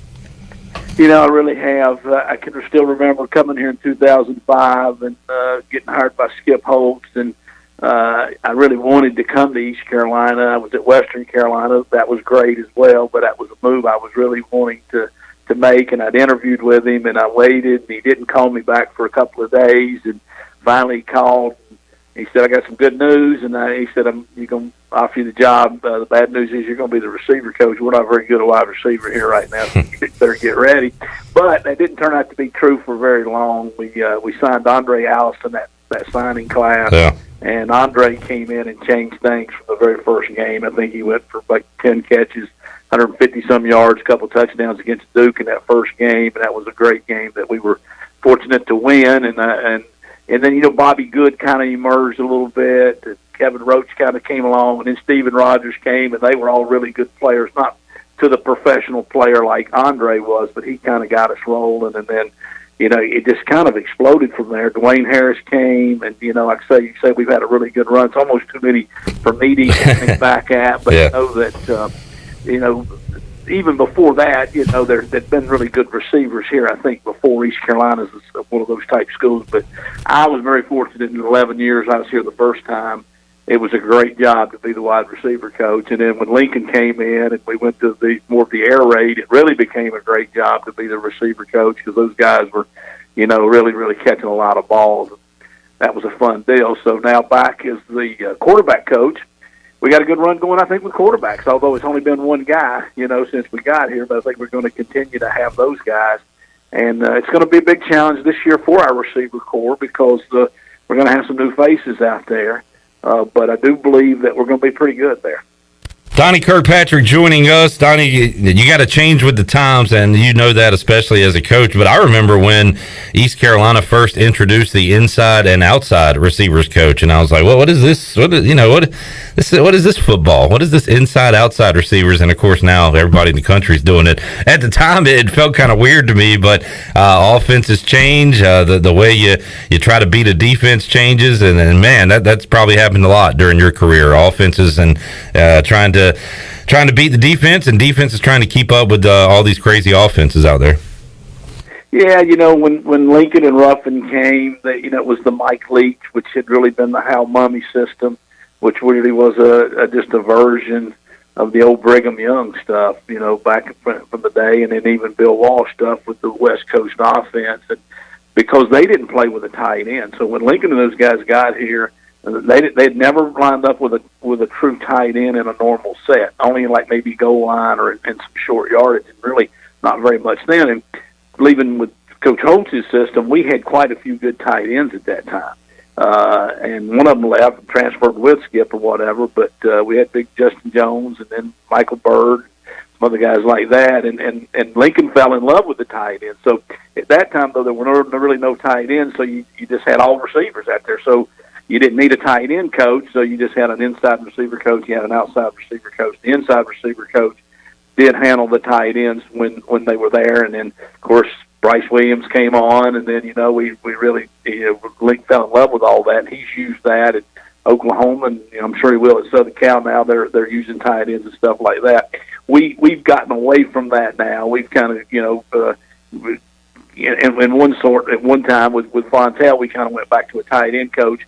But now, again, we're kind of back to that with Raekwon Bodette coming in and Latrell Scott here now, too. So, I don't know. It's just a matter of getting eyes on everybody and getting them coached up the best you can and everybody's system. And, I don't know, people just come up with different things. But it's all about the same. So football doesn't really change that much over the time. Donnie Kirkpatrick joining us. Donnie, it's a rare year where going into the year, there's a tight end that you almost feel better about any of the receivers when you look at East Carolina, because Ryan Jones really came on last year, and he is the team's leading receiver as far as returners for East Carolina, with Tyler Snead, Audio Matosha no longer on the roster. And talk about, a guy like Bryce Williams, who you would use on the line, but also split him out wide in the slot, and boy, you can do a lot of different things with Ryan Jones. He went from a guy that, all right, we're excited about, to a guy that, hey, we're counting on this guy. He's a major weapon, and I'm excited to see what he can do this season. Well, I think Ryan was a great get for us. He transferred from Oklahoma, where we obviously had good friends out there that were able to tell us it was a young man that had a great ability. They played him on defense, even though he had been more of a high school receiver guy. And just kind of wanted to get back to this part of the world a little bit, so we were fortunate to get him. We had to wait a year or so on him to get here, but he's really paying off. He did really start to emerge, I thought, mid-season on last year. He really became a good go-to guy, and he just has an unusual amount of athletic ability in that he can play as a tight end. He can play as a wide receiver. He could play as a running back. We ran him on a couple of little runs, on those jet sweeps last year. And funny enough, we were out with some workouts the other day, and the punters were out there, and Ryan jumped out. I'm not sure he's not our best punt returner guy. He doesn't catch punts like a natural guy. So we're like, I'm not sure there's anything he can't do if he puts his mind to it. So his big challenge is staying healthy, though. He has had some injury, in the past. We just got to keep him healthy, and we're going to move him around to where defenses don't know where he's at, don't know how to double team him, and he can surely be a weapon. So a lot of our success throwing the ball this year, as well as running the ball, will be based on how Ryan Jones plays, and we're expecting that to be pretty good. Donnie Kirkpatrick joining us. Donnie, some new weapons at wide receiver. I want to ask you about Isaiah Winstead, Jared Gardner, and it's not just about coming in and putting them in a game and then performing. There's also an acclimation process. You got to fit in the locker room and all that. And I think about DJ Ford on the defensive side of the ball last year. We got a chance to know him here at Pirate Radio, and of course know him on the field as well as a ECU safety. But he was such a mature young man, and I remember very early on Mike Houston saying, DJ Ford, we brought him in, but it feels like he's been here for years. He fit in with everybody, kind of became a early leader, according to Mike Houston last year when he came in for 1 year. So you kind of have to worry about that part of it, and also can they get it on the field. How about the acclimation process for those two guys and other new offensive players you got? How has that gone this offseason? I think it's gone very similar to the way it did with DJ as they came in, and we knew of his talent level because Coach Scott actually had signed him at Norfolk State, and then he had moved on and went to Toledo. And so we knew about his ability. Trell knew the actual speed. He knew the actual size and all those stuff. And the same thing with Garrett. We knew him because Raekwon Boyette knew him, the receiver coach from Duke. So we got them down here, though, and they made their visits. They did the normal recruiting type deal, which is important on both sides. It's important for them to get to know the players and get to know the coaches and get to know the school, but it's also an evaluation, or that final evaluation, because we bring our players in then after they've been here for a weekend and say, well, what do y'all think? What's it really like? Because everybody's going to put their best foot forward, in front of the guy that's recruiting them, or vice versa too. Our players immediately, responded to them and liked them. Houghton had actually played, I think in the Shrine Bowl, with one, and so it's been a good fit. They both come in; they're both big targets. They both have good ability. They didn't have spring practice. That's a little bit of a concern. So this summer's been very, very important for both of them. The summer workouts, not that they're not important for everybody, but I think even more for them to learn the system and then to get to go out there and execute it and throw and catch with our quarterbacks, and start to get that chemistry, get that timing down. And so we're counting on both of them big time this year. So I feel like at receiver we've got a lot of new faces, but we're not really like a bunch of freshmen, because the portal obviously has been good to us. Donnie Kirkpatrick joining us. Donnie, any update on CJ Johnson's status with the ECU football team at this moment? Yeah, CJ's had a very, very good summer. Is back on the team. Has worked very hard. Has had all good reviews the entire time, and is trending in a great way. He He does have a little bit of an injury right now that will be taken care of, I think, by the time we start. So they're being a little bit careful with that. But it's had a great summer, and we're really excited about working him back into there. You know, he's a young man that came in, and I don't know that you can ever say, well, you almost did too good too early, because you got to do good when you can do good. You can't turn down those opportunities. Maybe it came a little too easy, for him in the beginning, and then teams start to look for you. And, you don't always have that type of deal. And I don't know, there's that mythical sophomore slump, whatever it may be, and then he fought through some injuries last year. But if we can keep him healthy again, he seems to be physically and mentally in a very good place right now. So we're excited. That is good to hear. Donnie Kirkpatrick joining us. Donnie, you can draw up the best plays in the world and have the best ideas, but if you don't have an O-line, all that can kind of crumble pretty quickly. And that has been a process, I know, for Coach Houston and all you guys recruiting, trying to bring in offensive linemen, trying to bring in quality, but also quantity, depth. And it sounds like and looks like on paper you're starting to get there, especially in the depth department. Holton Ahlers joined us last week. He said he couldn't name a starting five right now, but he knows that there's a lot of guys that and whoever is not starting is almost just as good as the starters.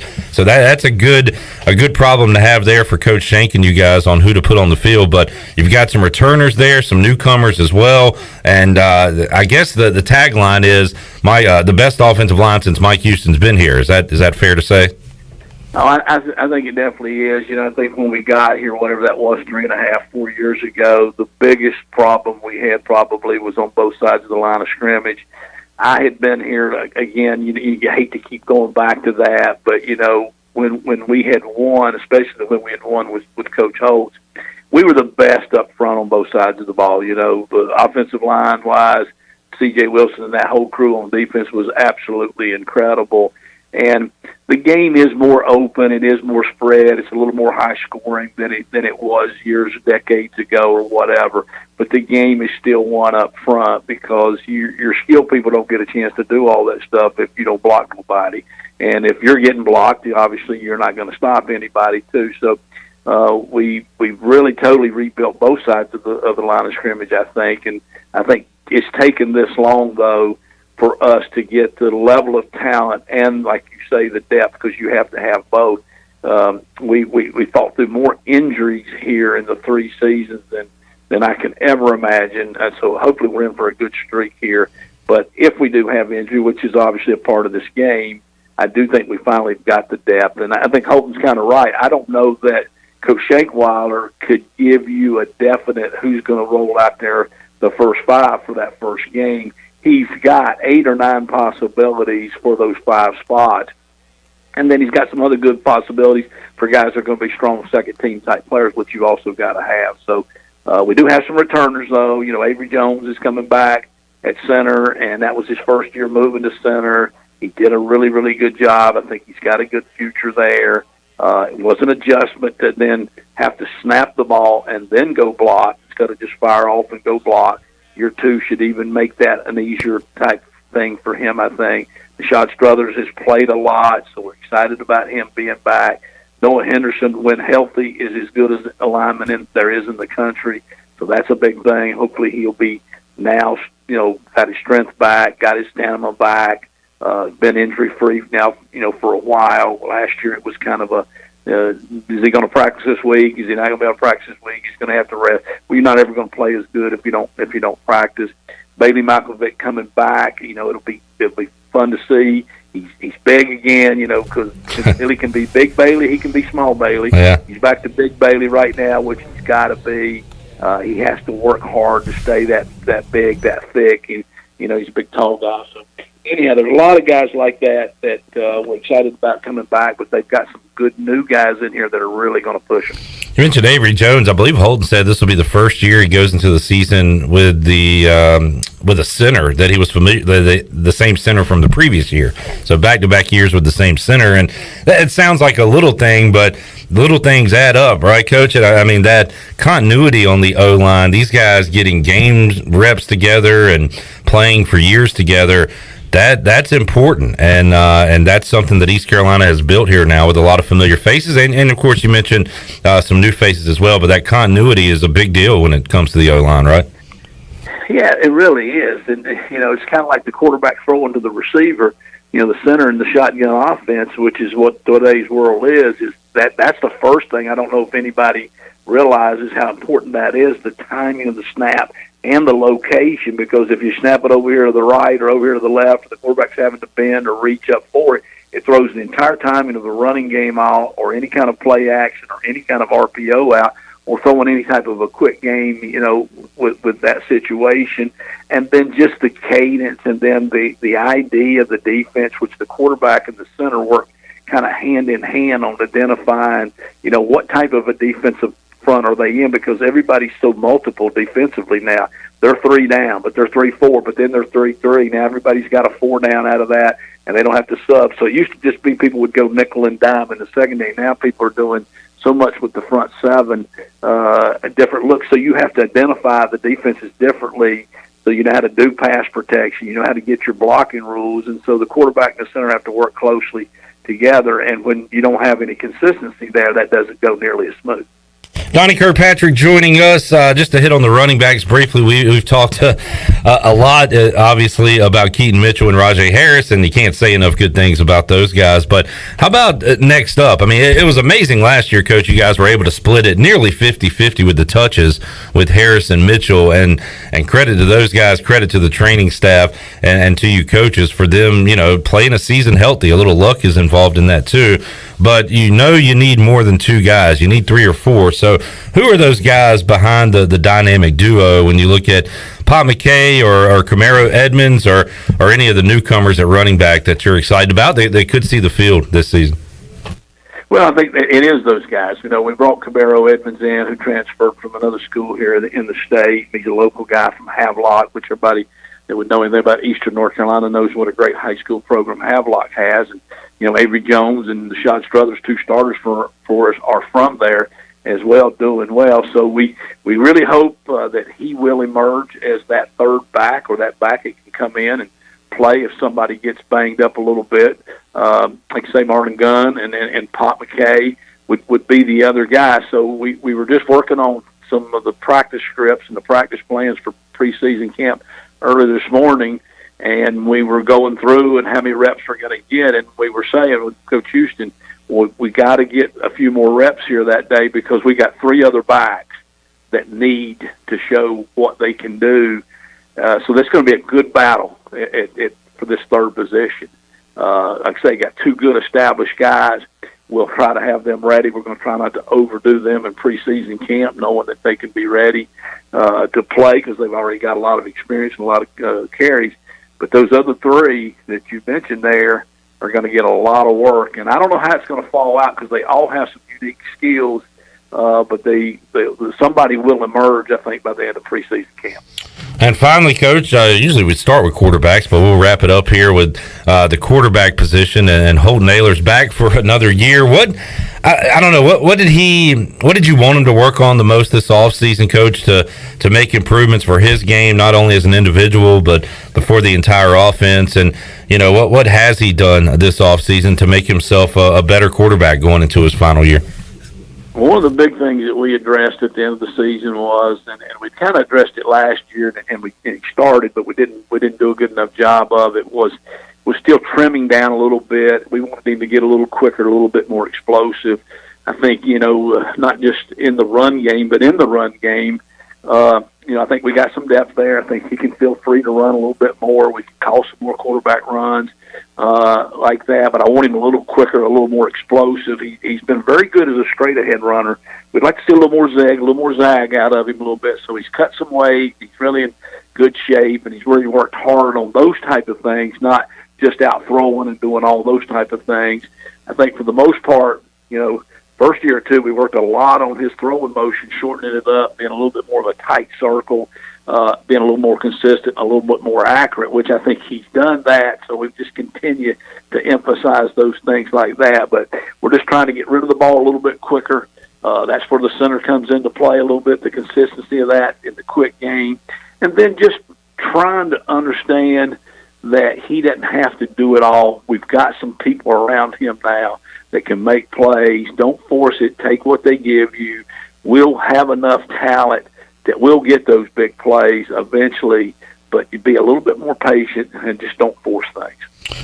Great stuff with Donnie Kirkpatrick today. Coach, always enjoy talking with you. I did see this one's floating around this week. You can pass along to your wife. Number of rings since 1997. Jennifer Lopez has 6. The Dallas Cowboys have 0. So you can throw that one out to her tonight. Well, I will definitely remind her that. That'll be a good day for her. And I'll probably call Brian Bailey. Yeah. And rub that in a little bit, too. Then. Well, he left the dang country since this thing's floating around, so we hope to get him back soon to make fun of him. But, Coach, looking forward to seeing you at Media Day. When's the first official practice for you guys? August 3rd. So all right. You're going to report August 2nd. That'll be reporting day, and we'll be out there bumping heads August 3rd. Awesome stuff. Coach, really appreciate it. Have a good rest of your summer. It's coming to an end, but we appreciate you joining us here on Pirate Radio, and we'll talk to you again soon. I always enjoy it. Thank you, guys. Thank you, Donnie Kirkpatrick, joining us today on Pirate Radio Live. Good offensive breakdown as the Pirates get set for fall camp beginning in early August. So we are getting close. Those practice days. We'll have a lot of practice audio, video coming your way very, very soon on our social media accounts and right here on Pirate Radio Live. Right now, we need to make somebody a winner, and today we're giving away freedom, the best gift of all. And it comes in 24 cans, and it tastes like a Budweiser. It is Budweiser Freedom Beer. We're going to go caller number 12. But before we do that, Chandler, we're going to have to cut that music. Cut it. Because we are fired up about this Freedom Beer. Yeah, we are. And we're going to send you to break on the newest song by the duo of Chandler and I known as Weapons of Mass Destruction. Let's take it from the top. 1, 2, 3, because Uncle Sam's got your name at the top of his list. And the Statue of Liberty started shaking a fist. And the people will cry, and it's gonna be hell when you see Mother Freedom start ringing her bell. And it'll feel like the whole wide world is raining down on you. Brought to you courtesy of the red, white, and blue. Of the red, white, and blue.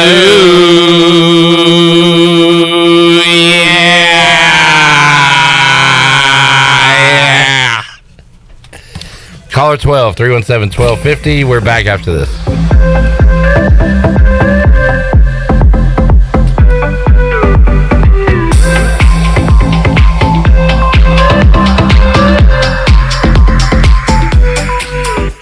If you have family coming over this summer, the last thing you need is sweaty relatives. Guarantee your air conditioning system is ready to keep everybody cool. Call Delcor. Buy a new train system and make no payments until 2023. It's hard to stop a train. With inflation and high gas prices, you don't need another payment. So buy this month and make no payments until 2023. Go to DelcorInc.com or call 252-321-8868. Delcor, the service professionals. I can't think of anyone who doesn't love a clean car, but how often do you actually go to the car wash? Does it take too long, or maybe it's just not a very nice place? Tommy's Express changes everything. Our wash is bright, inviting, clean, and fast. I love the flat conveyor belt. So easy to pull onto, much smoother ride, and safer for my car. And when you join Tommy Club, you can wash as often as you like for one low monthly price. I save money and time. We're Tommy's Express. At the corner of Greenville Boulevard and Red Banks Road, Greenville. Safety comes first at Greenville Utilities. Did you know that by itself, natural gas is completely odorless? As a safety precaution, a chemical is added to the gas that gives it a distinctive and unpleasant odor. This allows you to detect the slightest amount of natural gas both indoors and outdoors. If you smell a strong odor of natural gas in or near your home, you should immediately call Greenville Utilities. GUC maintains staff around the clock in order to provide immediate response to emergencies such as natural gas leaks. You can count on GUC to keep safety job number one. Be sure to check out David Price Construction for all of your commercial or custom residential renovation and building needs. Run by ECU alumni, David Price Construction specializes in commercial projects, maintenance on facilities, and large-scale residential renovations and additions. Proud to be voted the Remodeler of the Year by the Home Builders Association of Raleigh-Wake County in 2018 and Best Business Commercial Remodel Project winner for 2020. David Price Construction, the proud ECU Home Services partner. Hi, this is Jeff Charles, and welcome inside the booth. NIL is 1 year old, and guess what? We're still standing. I'll have some thoughts after this. Let's party, Pirate Nation! The Pirate Radio Football Kickoff Party is approaching fast, and tickets are on sale right now for only $10. 100% of the ticket sales will be donated to local charities. Join Pirate Radio Thursday, September 1st at the State Theater in downtown Greenville, featuring 80s music by The Breakfast Club, plus many more special surprises. Go to pr927fm.com now to get your tickets before it sells out.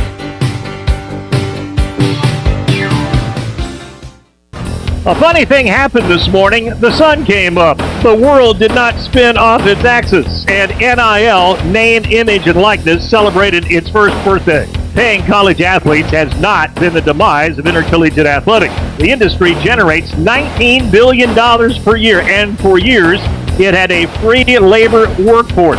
What was fair about that? Absolutely nothing. It was a farce. Sure, the NCAA empire has crumbled, but stunning leadership failures and a sorry lack of vision contributed to the downfall. The NCAA is now looked at as powerless and with little respect. As time goes by, we'll see how NIL affects intercollegiate athletics. One thing is for sure, it is here to stay. Get used to it. Come on back again next time, and we'll visit inside the booth. It's Bostic Sugg Furniture's Midsummer's Dream event. Beautiful furniture at unbelievable low prices. Store-wide savings on beautiful looks for your home. Bonus savings of 25% off accessories, plus 6 months special financing. We have hundreds of top name brands in stock and ready for immediate delivery. Enjoy sweet dreams on a new mattress with 48 months special financing with no minimum purchase during the Midsummer's Dream event. On now at Bostic Sugg Furniture. Pirate Radio. It's going to change. I promise you. As I stand here, it will change. Okay, and when it does, that stadium, it's going to be rocking, and heaven help whoever walks in there to play us. The voice of the Pirate Nation.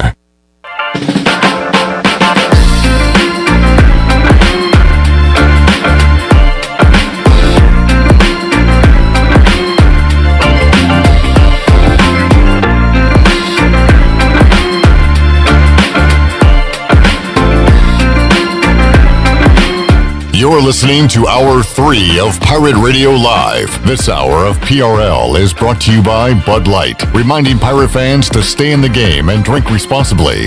Bud Light, the official beer of the ECU Pirates, and proudly distributed by Carolina Eagle Distributing since 1989. Now, back to the show. Welcome back. Watch all of Pirate Radio's local programming on YouTube Live.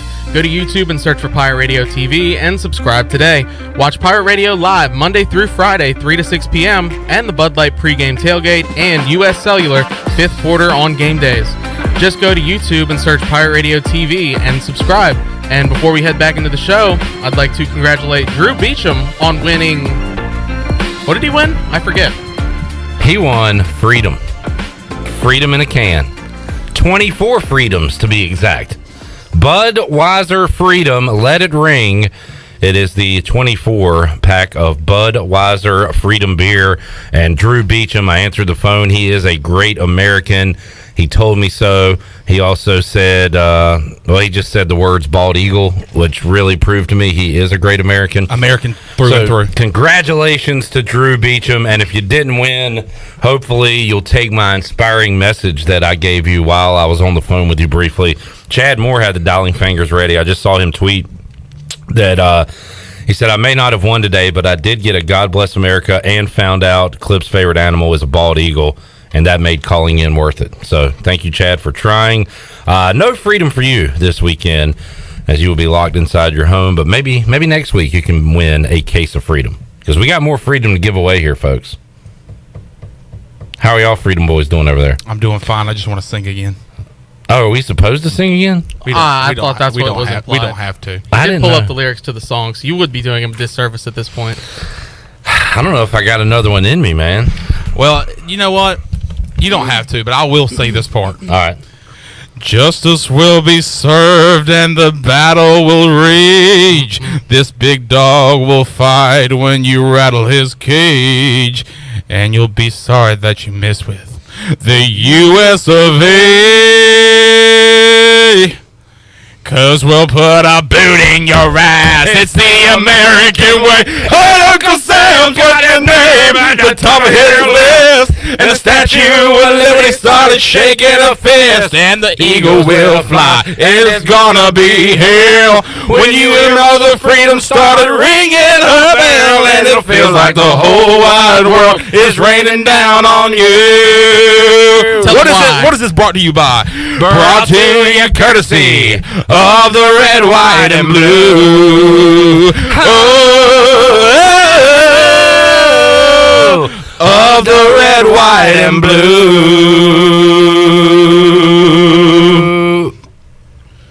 He had his eyes closed. He didn't see that.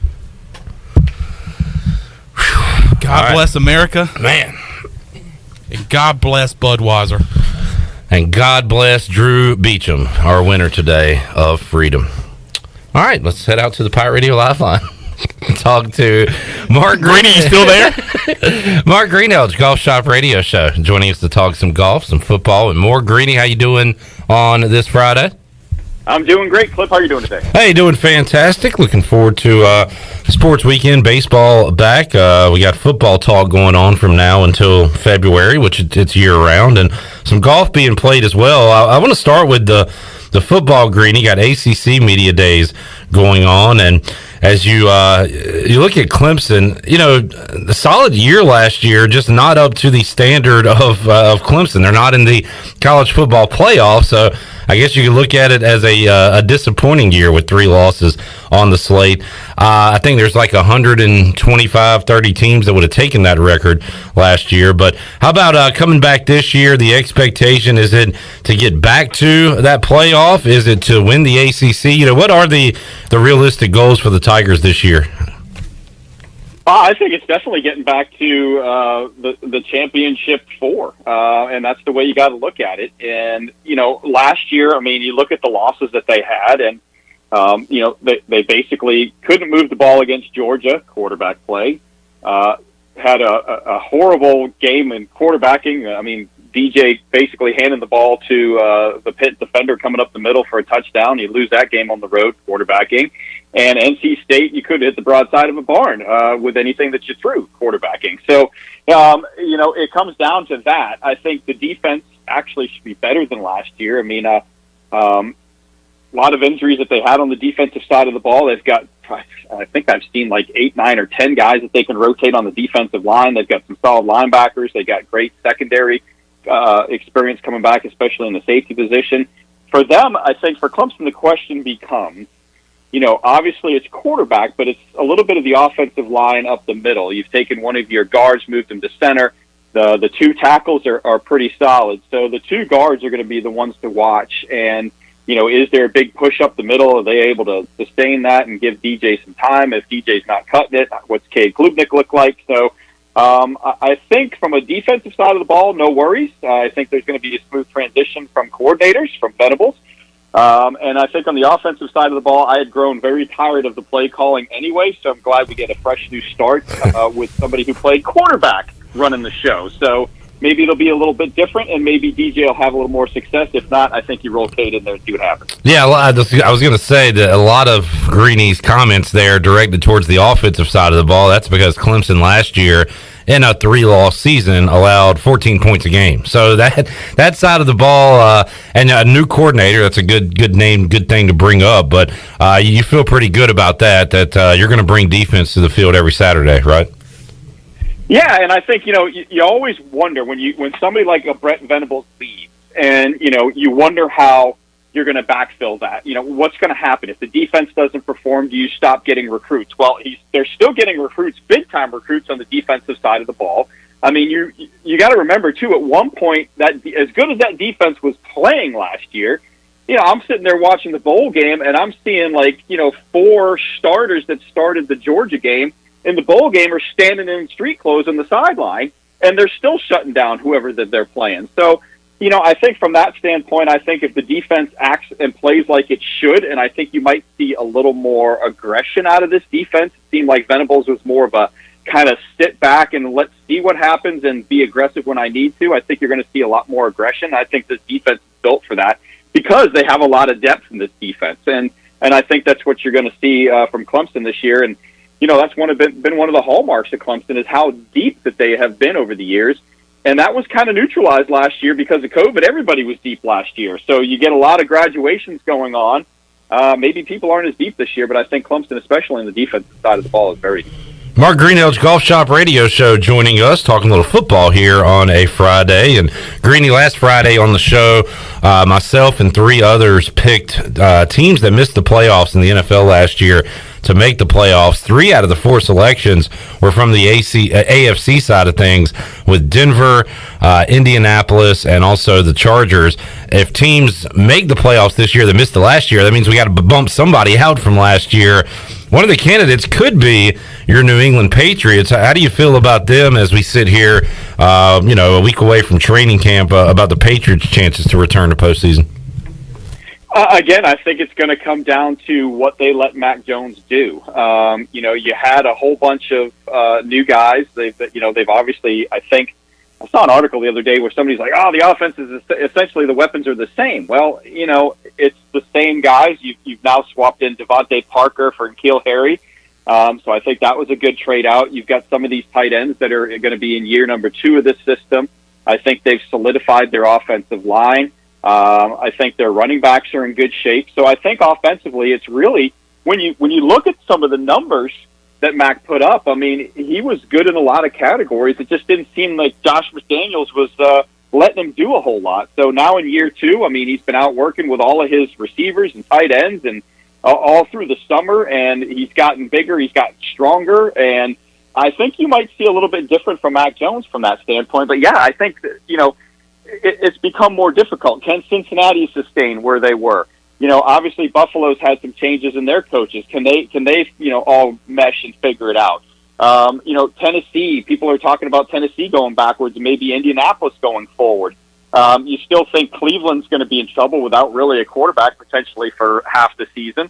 Baltimore had a lot of injuries last year. Can they resurrect from that? I think the AFC West is what we all look at, right? I mean, could 4 teams from the AFC West make the playoffs? I mean, that's the whole thing. That's the wild card in it because everybody thinks the Raiders are going to be better. The Chargers, everybody's still waiting for the Chargers. And, of course, Denver's got a new quarterback. So it's a tough call. I think there's a lot of potential there in the AFC, but I think there's a lot of things that have to fall in place for some teams. So right now I'm not all that worried about it. On paper and based on the field last year, although there was an NFC champion in the Super Bowl with the Rams, it certainly looks like the AFC is the power conference, if you're going to pick one from the 2 sides of things.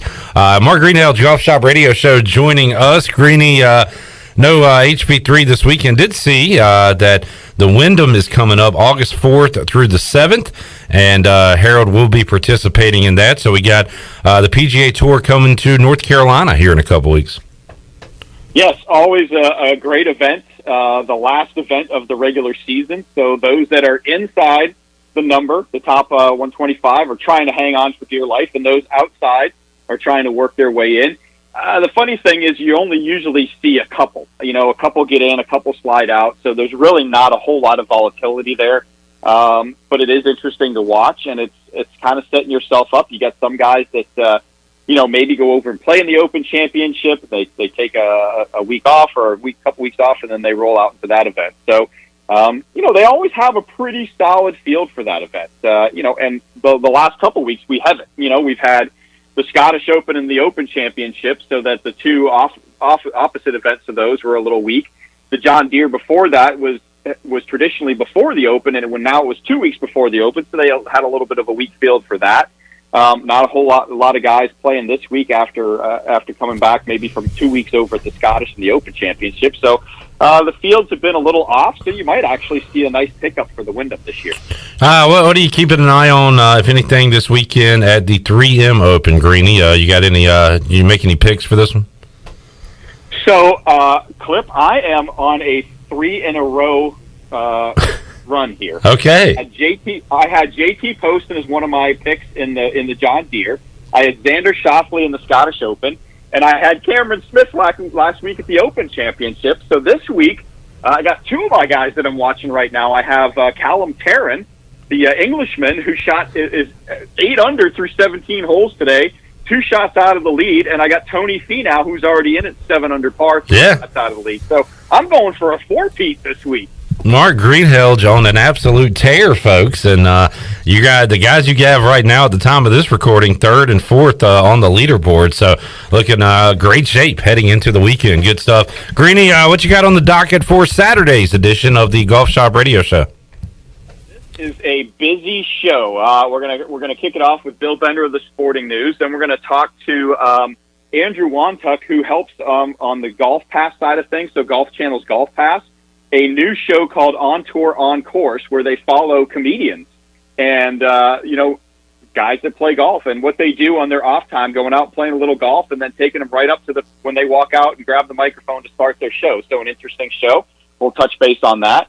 We're going to talk to former PGA of America president Ted Bishop and find out what he thinks about the Live Golf League. We'll talk to the vice president of sports and operations down at Sea Pines Resort. We'll talk to the head golf professional of Detroit Golf Club, hosting next week's event. And then we're going to talk to Ken Green, former PGA Tour player, who is now part of the Adaptive Golf League, and he came in 5th place for Adaptive Golf Open from the USGA. So good stuff this Saturday. All right, packed show, 8 to 10 a.m. right here on Pirate Radio. It's the Golf Shop Radio Show with Greeny and crew. Mark, enjoyed the chat as always, man. Have a great weekend. Good luck on your 4th straight call this weekend, and we'll talk to you again next Friday. All right, thanks, Clip. Have a good one. Thank you, Greeny. Mark Greenhelds, Golf Shop Radio Show, joining us. We'll get our final break in, come back, wrap it up for a Friday edition of Pirate Radio Live. Back with you after this.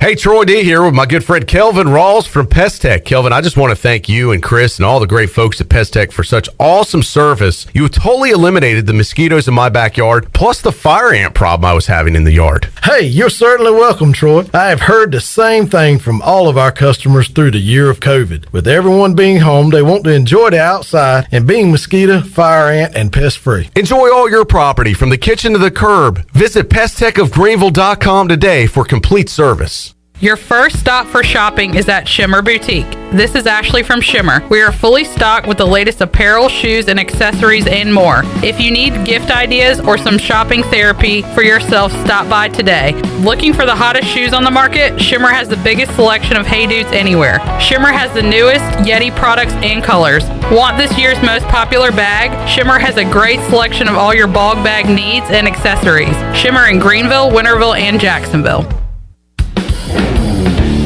Your vehicle is a big part of your life. That's why you should trust the team at Greenville Auto World for all your vehicle needs. Greenville Auto World believes in fair prices, superior service, and treating customers right. Visit GreenvilleAutoWorld.net to see their fully stocked inventory of SUVs, trucks, and cars. Need a lift kit, custom rims, or wheels? Greenville Auto World can upgrade your vehicle today. For sales or service, visit Greenville Auto World on Highway 43 in Greenville. Welcome to US Cellular, where new and current customers choose any phone they want for free. Free? Even the one with 5G and lots of storage? Free. And the one with the latest everything? Free. At US Cellular, any phone you see is free, whether you're a new or current customer. US Cellular, America's locally grown wireless. Terms apply. See uscellular.com for details. This is Brandon Tate, owner and operator of Atlantic Wireless, an authorized agent for US Cellular since 1997. Visit atlanticwireless.com to find the store near you. We go beyond the call. For the latest from the world of golf, tune in every Saturday morning from 8 to 10 for the Golf Shop Radio Show. Hosts Mark Greenhelds and Matt Blanchard talk golf from tee to green and everything in between. If you like golf, you're gonna love Golf Shop Radio. Before you tee up, drop on in. Welcome to the Golf Shop.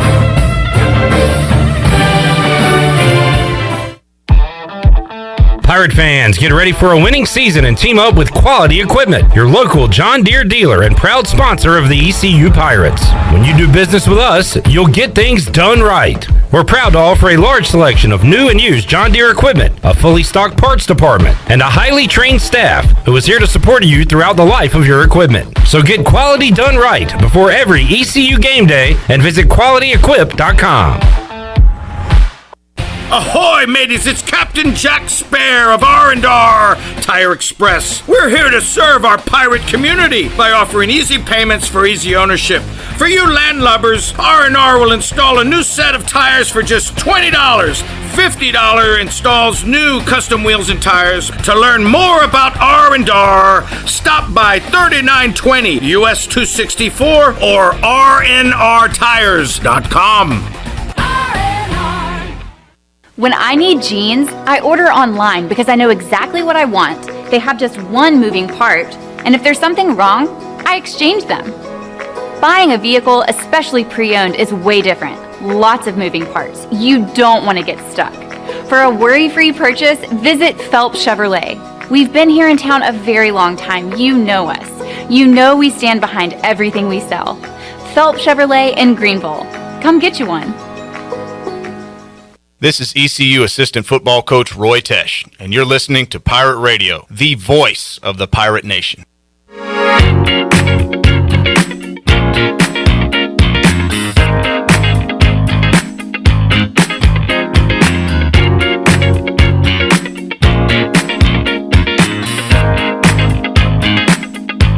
You're listening to Hour 3 of Pirate Radio Live. This hour of PRL is brought to you by Bud Light, reminding pirate fans to stay in the game and drink responsibly. Bud Light, the official beer of the ECU Pirates, and proudly distributed by Carolina Eagle Distributing since 1989. Now, back to the show. Welcome back to PRL. Did you miss a show on Pirate Radio? Listen to all of Pirate Radio's archived local programming by subscribing to us on Apple Podcasts, SoundCloud, or Spotify.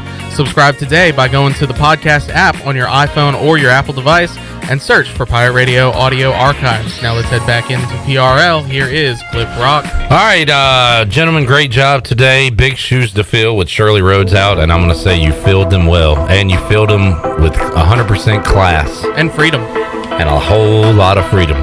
All right, thanks for tuning in today. If you're just tuning in, you are late. Shame on you, but you can go back to YouTube, Facebook Live, download it Apple, Spotify, and check out the interviews with Donnie Kirkpatrick and Blake Harrell from earlier today on Pirate Radio Live. We'll see you Monday. We'll talk to a former Pirate and newest member of the Colorado Rockies organization, Zach Agnos, on Monday's edition of PRL. We'll talk to you then. Have a great weekend. So long, everybody. Thanks for listening to Pirate Radio Live.